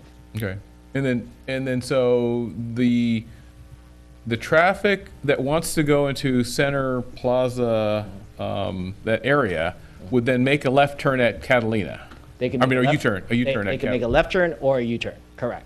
Depending on, I mean, I'll talk general. If you know where you're going, you're making a left turn, may go around the horn. If you don't know where you're going, you may have to U-turn and double back, right? Because you can make your way around there. Okay. But the point I was saying is that we didn't look at it specifically at any of these specific driveways to independently look at the implication, because that's not what we were asked for. We're asked to take a look at the city's proposing a project, beautification project. Tell us, will it work or won't it work? The answer is yes, it will work.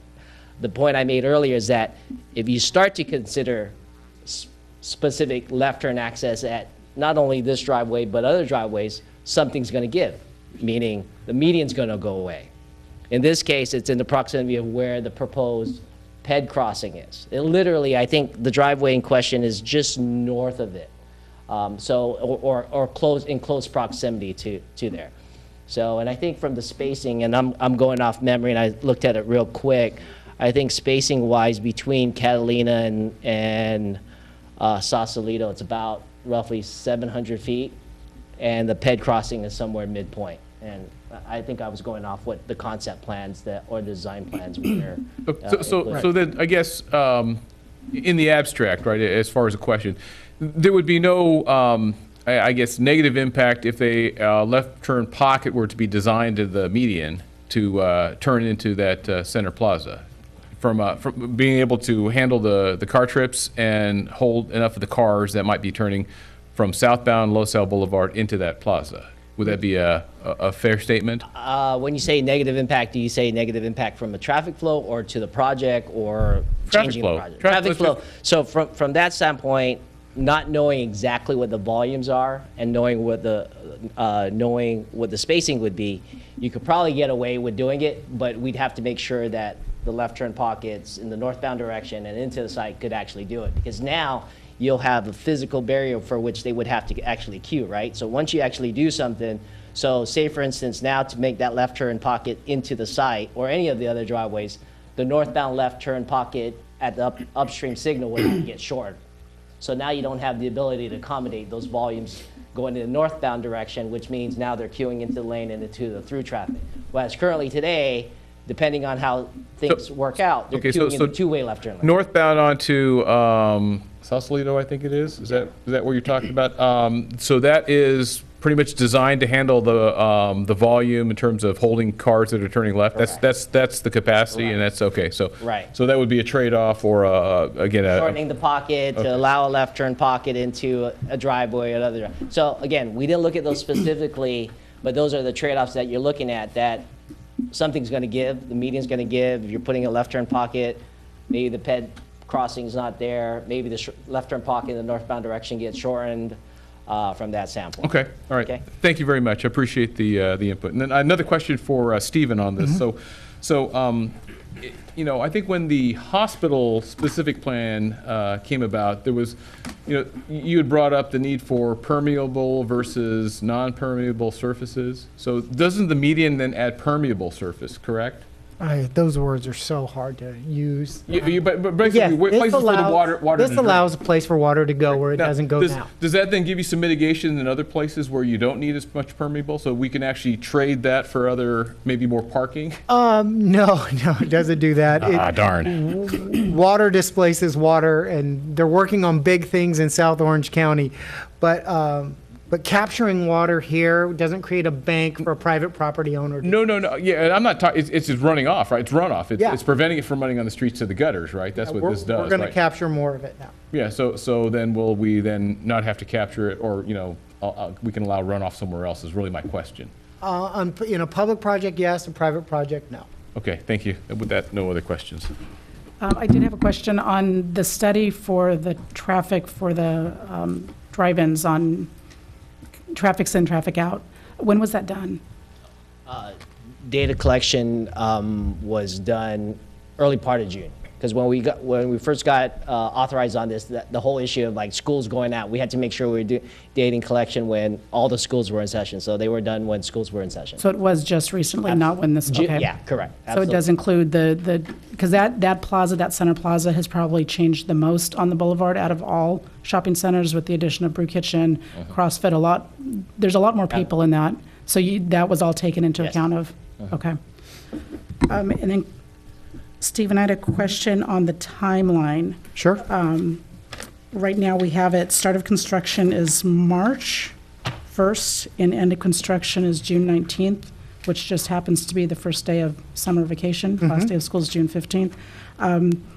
What's the realistic timeline? Is this really going to happen in 3.5 months? And I'm just leading up to the question of what's the possibility of moving this to accommodate a summer schedule and still being able to finish on time for our bond obligations to have to spend this money in a certain time? Well, realistically, this probably is a very realistic schedule, pending weather. It's always pending weather, and especially when we get started, what the weather's like when they first start digging. The construction of the project would be a delay. It would be a delay that we couldn't guarantee it would be done by the time school got back in session. So I think when the schedule that we've included has captured spring break, and it's captured a little bit of extra time to go into the summer months. As we know, construction projects rarely finished on time. We've seen a bad scenario with the water district. They went from an 8-month project to a year-long project. We want to avoid that, but there's no guarantees this will be done by June. There's no guarantee if we started June 19th, we'd be done by the time school was back in session. So we are starting on the earliest possible date that we can do by the time we bid this and get this project underway as soon as possible, to get this project moving, to beat the deadline that Jason has on the funding. We have multiple public works projects going on every year. We have to fit this project in with many of our other projects that we're doing in the city. As you know, we've got the bridge repair, we've got Coyote Creek, and then we move right on to this. So our scheduling is also for resources that we have available to us. So a lot of thought went into this schedule and creating it around the school schedule as well, to be sensitive to that, but to also meet the council's needs of getting this project underway. Okay. I just want to be sensitive, and, you know, it looks like if you just take the schedule and move it to start on June 19th, it'd be done around September 1st, which I know is after school starts, but the heavy construction, the ugly part of it, is going to be done during the summer. Yeah. Could you also explain lane closures versus traffic rerouting Sure. and the two lanes? We really don't think that lane closure is going to be a major part of this. I'll tell you why. Each side of Los Alamitos Boulevard is very wide. You have two very wide traffic lanes, and you have a parking lane, right-hand turn lane in various areas. That gives us a lot of freedom to redirect traffic around this project and still keep those two lanes moving. So I don't want to use the word closure. I'd rather say that we could make sure that we design the best possible traffic plan to mitigate around not the trench, but you know what I mean, the construction zone. We may eliminate some parking on the side, but we're not going to eliminate a lane of traffic. So we'll still have, during this whole construction, we will still have two lanes each way on Los Al Boulevard, just as we have now? Yeah, it may veer to the right as you go around it on both sides, the west side and the east side. It may veer to the right towards the curb at times, and then move you back away from areas where they're digging. Okay. And then, of course, when a backhoe is backing up, you may have a short timeout with a what's the guys with a flagman out there stopping traffic temporarily. But lane closures are not going to be part of this project. Okay. And when we do award this bid, how much is the contractor going to be able to dictate the start schedule, or is this firm? This is firm. Dave's going to be pretty stubborn about this schedule and keeping it on, especially the start date. If you start being flexible at the start date, that's where you lose it. Where we could have some problems is finalizing the contract. We could lose a week or two in finalizing contract and getting that to the city council in time for approval. If they hesitate on signing the contract. But we've selected a very feasible schedule that offers all the mitigation we can possibly give to keep this project moving forward and to keep traffic moving on Los Al Boulevard during construction. Okay. Anybody else? I'm ready to make a motion. Okay. I have a few more questions if I could. Okay. Yeah. Jason, when's the deadline for the bond money to be spent? Basically September 1st of 2018, so about 19 months away. Okay. To our expert, I joke, when I joke about the council, I always joke to argue with the experts, and here I'm going to be doing it, but I can't agree with you that a U-turn and a left turn are the same thing. You cannot accelerate a U-turn. You're still in the middle of the turn. Most cars don't have the capacity to do that. Whereas we've all gunned it when we realized we shouldn't have made a left turn in the first place. I think that I can see problems at Catalina is what I'm getting at in two regards. One is, since we're going to drive traffic to the U-turn on Catalina, people coming up, to the U-turn at Catalina, people coming from the Ganal side of Catalina, trying to make a left onto the boulevard, I'm concerned about sight lines if there are too many trees in the way right there, and also they're battling the U-turns who are going to be there. We're comfortable, Stephen, on that that's not going to become a choke point? or a safety point? We are with the mitigation that's incorporated in the document by restriping Catalina to create that avenue to do that. You'll lose some parking on Catalina, but you'll see in one of the designs in there, it allows a restriping of Catalina. The other choices of mitigation was a full-blown signal here, and we thought cost would be prohibitive to that. Okay. Now, if we needed to, we could, if we think we made a mistake down the road, we could put a signal in there. Yeah, our jobs are to monitor traffic all the time. We have a very active traffic commission that's looking at intersections that were built years ago and always offering modifications to things that have been constructed. It's not unusual to modify something after a project because Los Alamitos habits change, Los Alamitos traffic change, and future development may impact it. Okay, thank you.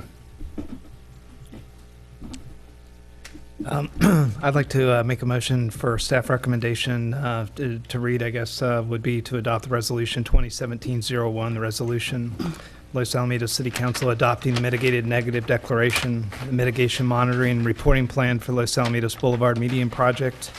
Item 3, to approve the plans and authorize staff to advertise and solicit the bid proposals. Have a second? Second. All in favor? Aye. Aye. On to item 10B. Introduce ordinance number 2016-09, continued consideration of general plan amendment and zoning map amendment for 4411 Catella Avenue. Staff report. Thank you, Madam Mayor and members of the City Council.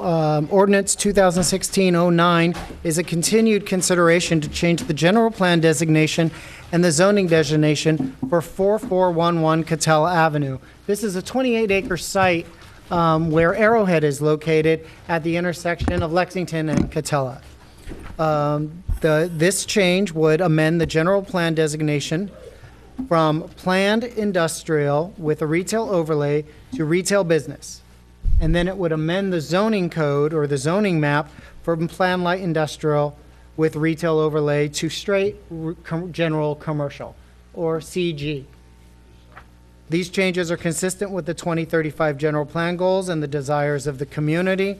And as council may remember, this suggestion and recommendation was initiated by City Council in March of 2016. The council asked the Planning Commission to take a look at this potential change, and the Planning Commission took a look at it and provided you a recommendation of approval based on their actions. This hearing was first noticed on June 29th. It was put in the paper for July hearing, and then it was continued several times until we are here tonight. I want to kind of take you back and remember that the Planning Commission had a little bit of a soft spot for Arrowhead and wanted to make sure they were excluded from the non-conforming section of the code. So one of the recommendations to you was to add the following language to the ordinance to ensure that if they were as a user, they could expand their use, provided, however, that the current use upon the property shall not be subject to the city's non-conforming use provisions, to the extent that it wishes to expand to other portions of the property. And with that, staff would recommend that the City Council open the public hearing, take public testimony, and then follow staff's recommendation. I think you do have a speaker, and you also have a letter of correspondence that was sent to you before tonight's hearing that you have at the dais. With that, I'll turn it back over to the mayor. Open now for public comment. Anybody wishing to speak on this item?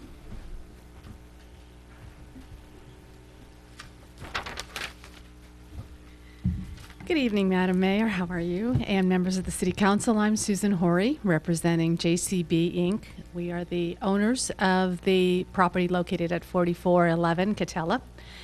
And as Mr. Mendoza mentioned, in 2015, the city adopted a new general plan. During that process, there was, as you recall, extensive community outreach and study by the Planning Commission as well as the Council. And the Arrowhead site was carefully studied. In fact, it was identified as being one of the properties within the city to be studied. And in terms of that general plan process, the city ultimately decided to retain the light industrial land use designation and impose a retail overlay on this site because they felt that that would be the appropriate way to address the protection of the existing businesses on the site while being able to look forward to future development opportunities. We believe that that existing general plan and zoning provide the city with the flexibility that it seeks to retain existing businesses while yet also encouraging new development. And so we would request tonight that you basically make no changes to the zoning. I think it's helpful to consider the context of when this amendment was first initiated back in March of 2016. As Steve mentioned, at that time, an application had been filed to develop an industrial building with 14 truck docks on that site. And I know that that gave rise to a lot of concerns. Also at that time, the city's zoning code permitted a number of uses in the light industrial zone that had the potential for also generating substantial truck trips. Since that time, the application has expired. It's no longer on file. And the city also, at your October hearing, took action to eliminate 2 types of industrial uses from the industrial zone, which generate truck traffic. And so as a result of that, in light of the changes, we don't believe that changing the general plan at this time is warranted. And in fact, what we believe is that the most opportune time for reconsidering this general plan amendment, if you choose to do that, would be once the zoning code study that the city has undertaken has been completed. I think it's also important to understand that imposing an exclusively retail land use designation on this site will not result in the development of retail so long as Arrowhead is there. I think we submitted a study in terms of the highest and best use prepared by the Concord Group that basically talked about the fact that because of the Arrowhead facility fronting on Catella, if this site were zoned for retail, it would be very difficult for retail to be developed on that back side.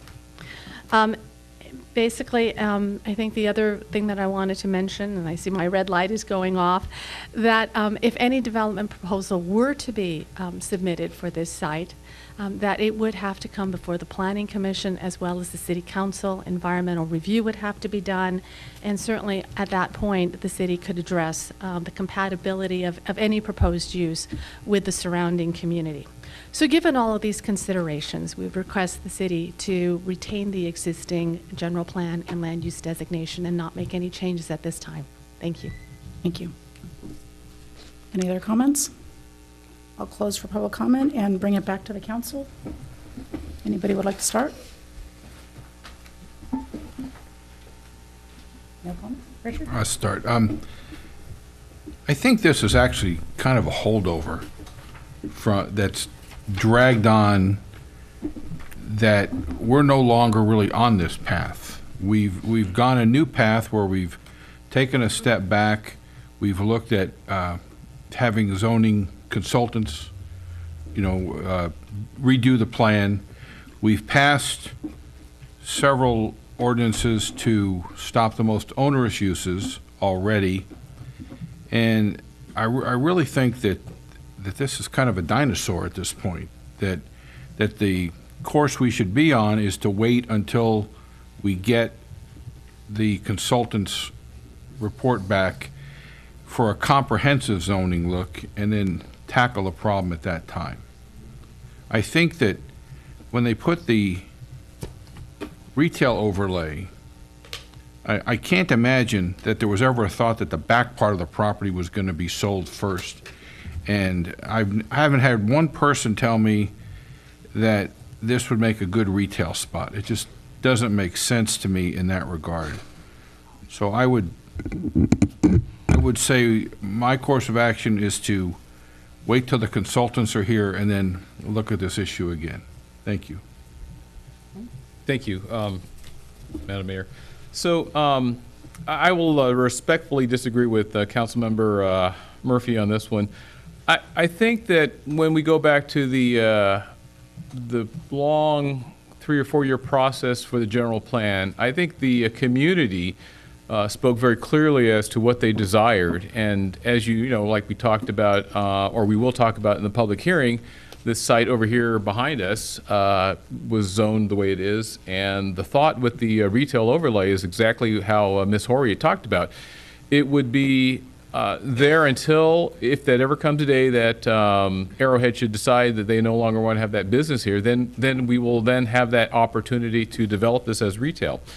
Now, I recall that Ms. Horry also appeared before us before and said that the accommodation that the Planning Commission recommended of a retail zone with a, Stephen, if you can help me out, the non-conformity that may exist would be, they would have an exception to that, basically, a waiver of some type. On use, yeah. On use. So it does not restrict Arrowhead in any way, shape, or form from doing what they're doing in the conduct of their business.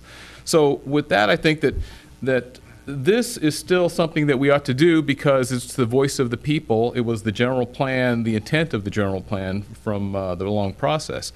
And the other part that Ms. Horry talked about, the Planning Commission will get a plan of any kind of usage is not quite correct if I understand it, because if the use conforms to the zone, Stephen, is that if it conforms to the zoning requirements, then it doesn't have to go to the Planning Commission. It actually goes to your office and gets approved. Is that? Not if construction is related, no. It is subject to site plan review for the Planning Commission for construction that would be related. Even if it conforms with the existing use? Correct. No matter what building is placed back there, if ever, it would be subject to site plan review. Okay, thank you for that clarification. But with that, I think that this is still something that the community wanted, and if memory serves, Mayor Pro Tem, you yourself mentioned that you would like to see things built over there for the good of the community in the Carrier Row area. And with that, I'll turn it back to you. Thank you.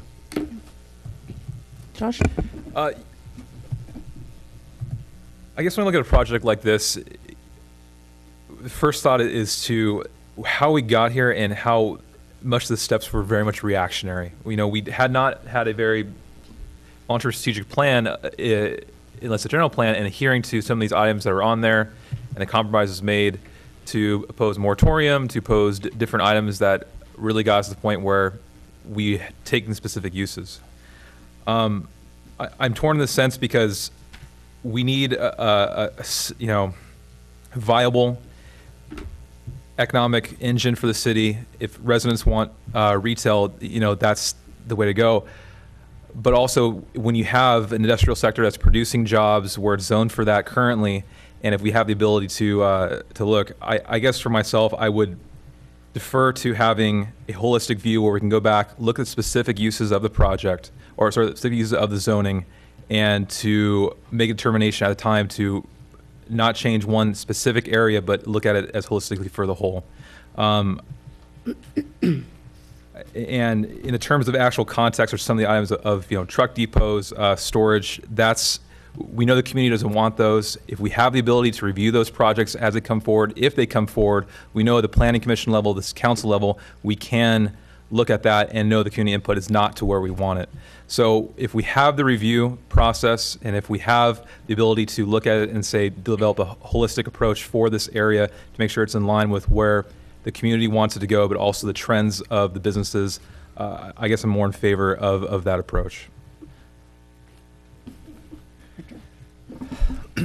Yeah, I probably more aligned with where Richard's at, or Councilmember Murphy, is that I've been probably the most vocal that I thought that we were pretty reactionary, starting at the moratorium, and then we just kind of kept on going and working into more issues. My perspective on Arrowhead, they're not going anywhere, and we got time to do it right. And I'm really interested, like Councilmember Kuzumoto said, of having the development that fits with the community over there. But because I feel that we have more time, I would really like to do the comprehensive zoning the correct way. And I think I'm just being consistent with what I've said. You know, we keep dealing with the pieces that spun out of this. This is, like Richard said, maybe the final prehistoric piece, but I hope we can get this thing back on track into a more methodical way.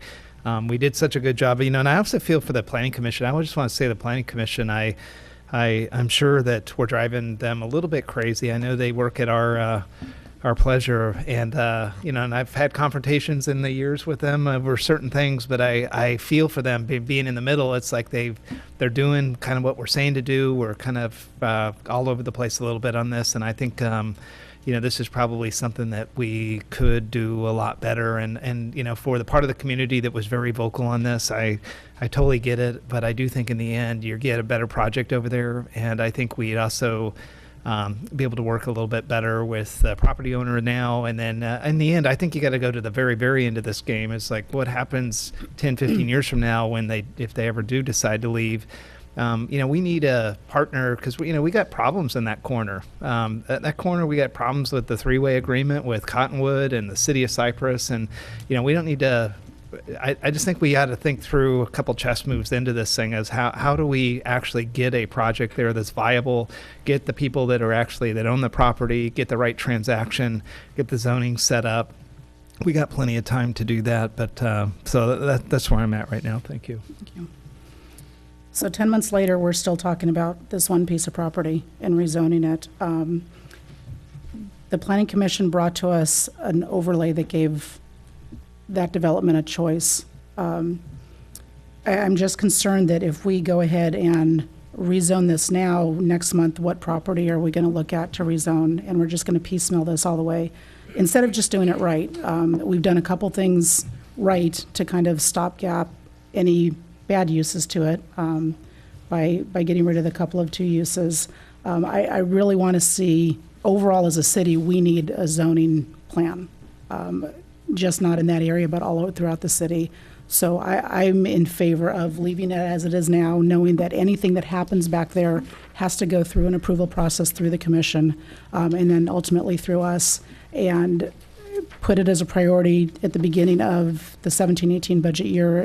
This is top priority to do this zoning review and do it right, so it's a long-term strategic thing. So with that, if there's a motion. Well, I'll go ahead and make a motion. I don't suppose I'll get a second, but maybe I can get a second and then we'll put it to a vote. But I'll move the staff recommendation of adopting the resolution. Do we have a second? Do we have a substitute motion? Just dies. Just dies? Yeah. Okay. Hmm? We still need a motion? To kill it, right? I'll make a motion that we allow the zoning to stay as is, and that we'll direct staff to further continue the comprehensive zoning plan. And that's my motion. I'll second that. All in favor? Aye. Aye. Aye. Opposed? No. Okay. Are we to council comments now? Who seconded it? Shelley. Okay, council comments. Councilmember Wilson, let you start. Great. I was able to attend the Chamber of Commerce swearing in, so I'm going to give congratulations to Emil George, Los Alamitos resident, on being the new chairman of the Chamber of Commerce. Also attended my first Orange County Library Advisory Council meeting, which was fun. They selected new officers on that. Wanted to just kind of call attention for a few items. One was, in terms of the light of getting on January 30th, our Village 605 project, I've gotten a lot of emails, which is great. I want to encourage the public that if you have a voice in this, you get a flyer, please send me an email. Please share your thoughts, whether you're supporting, against it, specific items. I want to hear those comments. So as a new council member, it's exciting to me to receive that, and I try to respond to just say thank you very much for the comments. So I'm looking forward to having the community come out, voice their opinion on the project, and definitely encourage that. As part of that, what I would like to see at a future council meeting is that we really kind of bring our public disclosure area into the 21st century, so that we stop, at least limiting it at only having our disclosures public in a public place like the museum and then News Enterprise, but to also include at least maybe 2 social media posts as well. The same public disclosures that we give out in newspapers, we also include social media. So that way, as we look at other items to say, why didn't I hear about this, or I don't know, we actually communicate with the people where they are communicating. So if we know Nextdoor is a viable option, if it's Facebook, we can make it agnostic to which social media site that it is, so it allows us to freely choose, but at least 2 sites that we know people can use, and that way they can create a more notification and get it out there in communication. So I'd at least like to see that at a future council meeting, and that could be as simple as a policy. Also, just because I saw next door, it looks like there's water quality issues in the Highlands, and the Golden State has been addressing it. Some things as well too, where we can have a more notification system to know that if there are certain issues, our residents are not guessing at what's happening, but that we're being proactive on those same channels that our residents are communicating with, so that we can get this information out to them. And just a last item, I'm not sure the protocol on this one, but if we can close in the memory of J.M. Eibler for this meeting. I know he's been a longtime activist and supporter of our city, very fastidious in his research, and I think it would be, at least hopefully we can honor him by closing his memory. Thank you. Yeah, being the holidays, it was pretty quiet period, but I did attend my first OCTA meeting. I want to thank my colleagues who helped me get elected to that board. Also, we started the Budget Standing Committee again, which I'm actually very proud of. I think we have a great budget process here. We spend a lot of time trying to get it right, but we don't rush. We put in the time, both on the committee and on the council. And I think by not rushing, we're making some good decisions. And I want to congratulate Daniel Patz, who also he was reappointed as chairman of the Traffic Committee. And, when you're reappointed by your colleagues, it's very prestigious honor, I think. Wasn't meant to be self-serving. Thank you. I just realized it as I said it. Oh boy. Okay. And yeah. Did you see the sign? Yeah.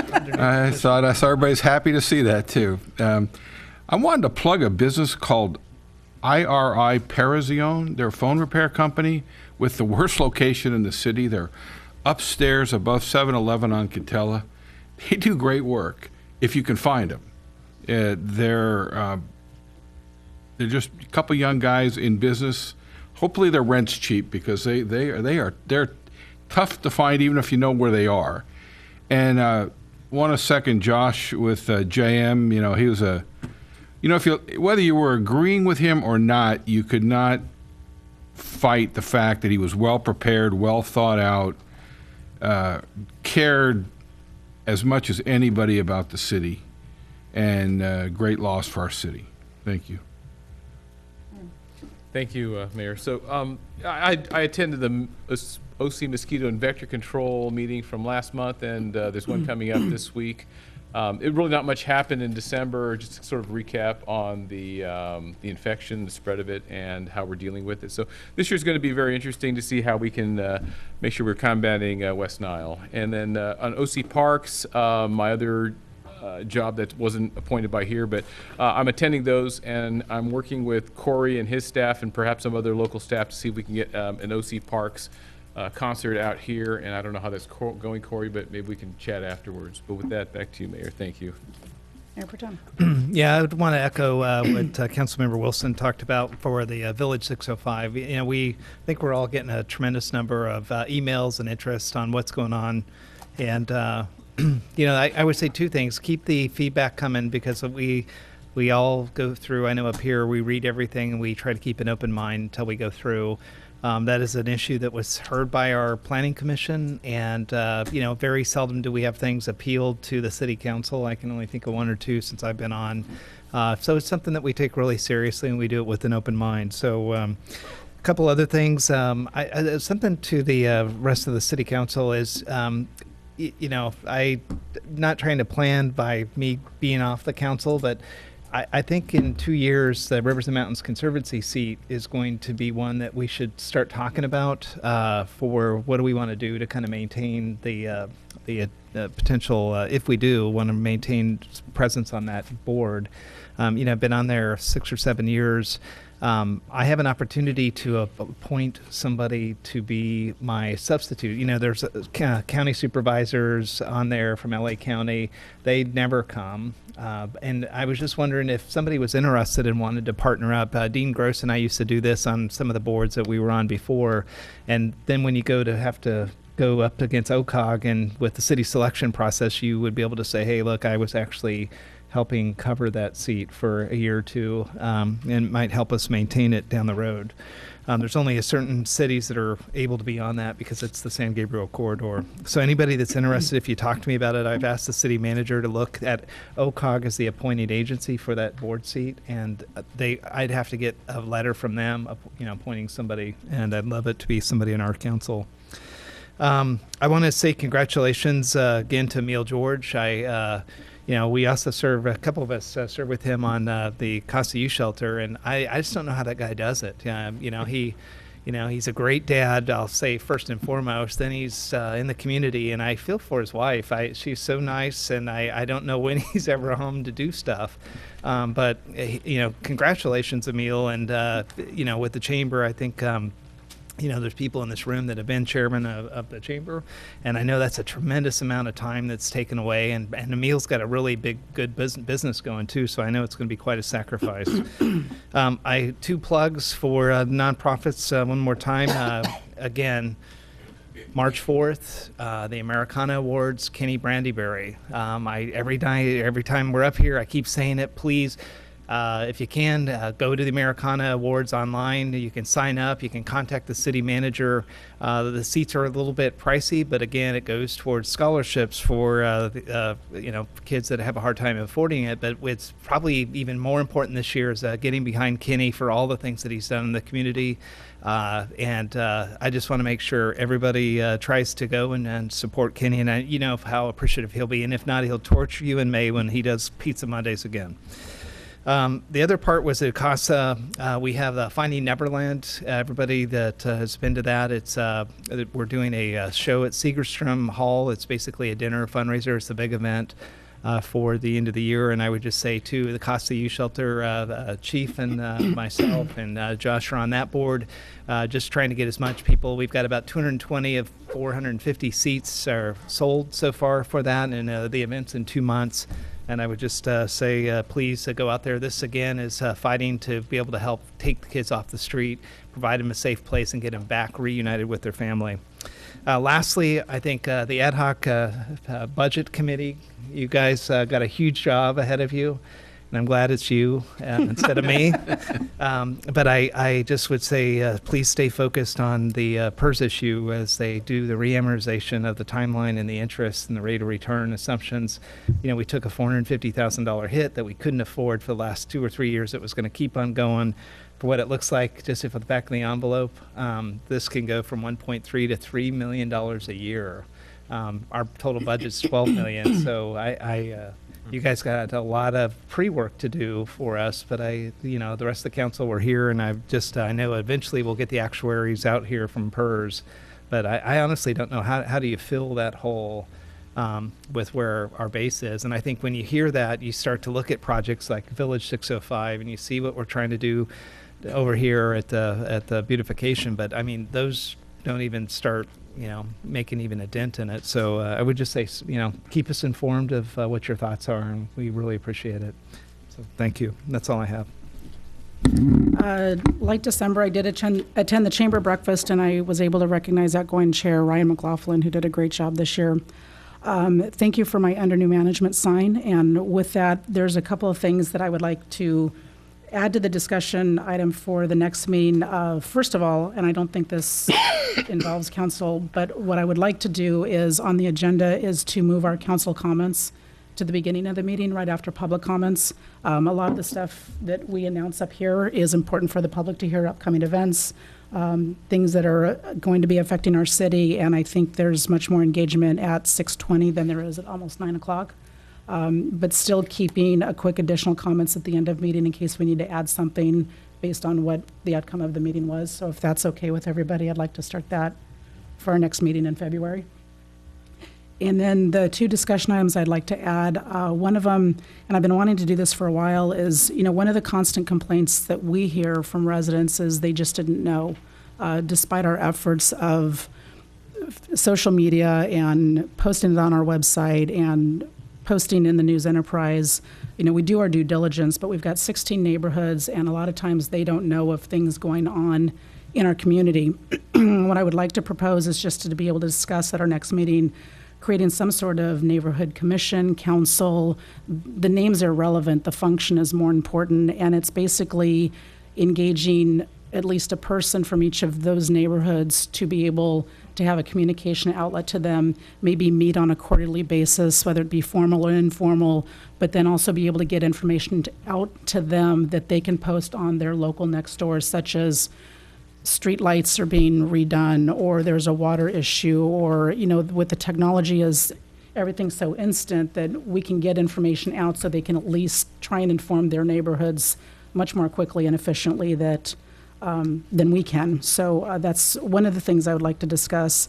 The other one, just kind of a little passion with me, and we can also discuss it, but I would like to explore, and I've talked to Corey a little bit about this, and also Brett, possibly taking an area in the very back of Little Cottonwood Park and making that an off-leash area. The people that have dogs in Apartment Row don't have an area to let their dogs roam a little bit free. They can, at Cottonwood, they can bring their dogs with the leash, but there's no place for them to let go a little bit free. We take our dogs over to Arbor Park, and they've taken a fenced-in area. So I would just like to discuss that and maybe throw it back to the Park and Rec Commission to maybe further explore some options, or if it's even feasible at all. So with that, City Manager? I attended my first Orange County Waste Commission meeting, which Mayor Pro Tem has congratulated me on already. And that was very interesting, actually very educational, learning a lot about recycling and working with our current franchise with Republic. So I enjoyed it. It was good. And then Race on the Base, if we can just give a quick update and promotion for our event that will be taking place next month, Corey. Thank you very much, Mayor, members of the council. The Race on the Base, February 24th and 25th. You can see the banner in front of the mayor. Thank you for indulging us and letting us make a plug. Registration is about where we were at compared to last year. We're actually, I think, up 4 people compared to this time last year. So that's very exciting. Our triathlon, reverse triathlon, the numbers are up. So that's very exciting, down on a couple others, but I think all this rain is keeping people at bay and waiting to the last minute. At least that's what we're hoping for. Our shirts are ordered, our medals are ordered, and we're just plugging away at promotions. Just sent out an email last weekend to about 250,000 people, so we're really excited about that. Finalizing the details with the JFTB and working on the license agreement, but very excited. Friday night, the Glow Run, 3 waves, 2 different distances. Really excited. Our numbers are doing very, very well there. They're about 2 or 3 times where we were at this point last year. And we've got more giveaways and more glowing and whatnot. So we're very, very excited about that. So we definitely encourage the community. You heard our commissioner challenge the council tonight. So we do hope that you're all able to attend. We've also done that at one other commission. We will be attending the Planning Commission next week. The week after? Planning? Traffic? Yeah, planning coming up. And then we'll be sending an email out to the other commissions that don't meet regularly. So very excited, looking forward to having you all there, and looking forward to want to thank all of our sponsors. We're actually up in sponsorship this year again, and very, very excited for the 20-plus sponsors that do help support this event. But without the registrations and without the community, we definitely couldn't have it. So thank you very much. All right, and something I thought I would never, ever have to do. I'd like to close in memory of J.M. Ivler. He's survived by his wife, Twee, 21-year-old daughter, Brooke, and 16-year-old son, Matthew, and his mother, Barbara.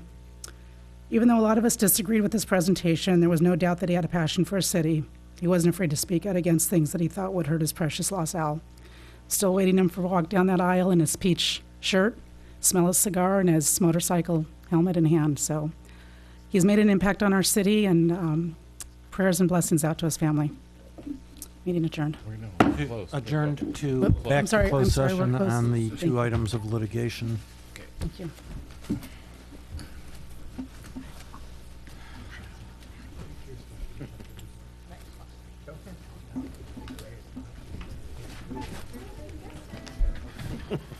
You can still come.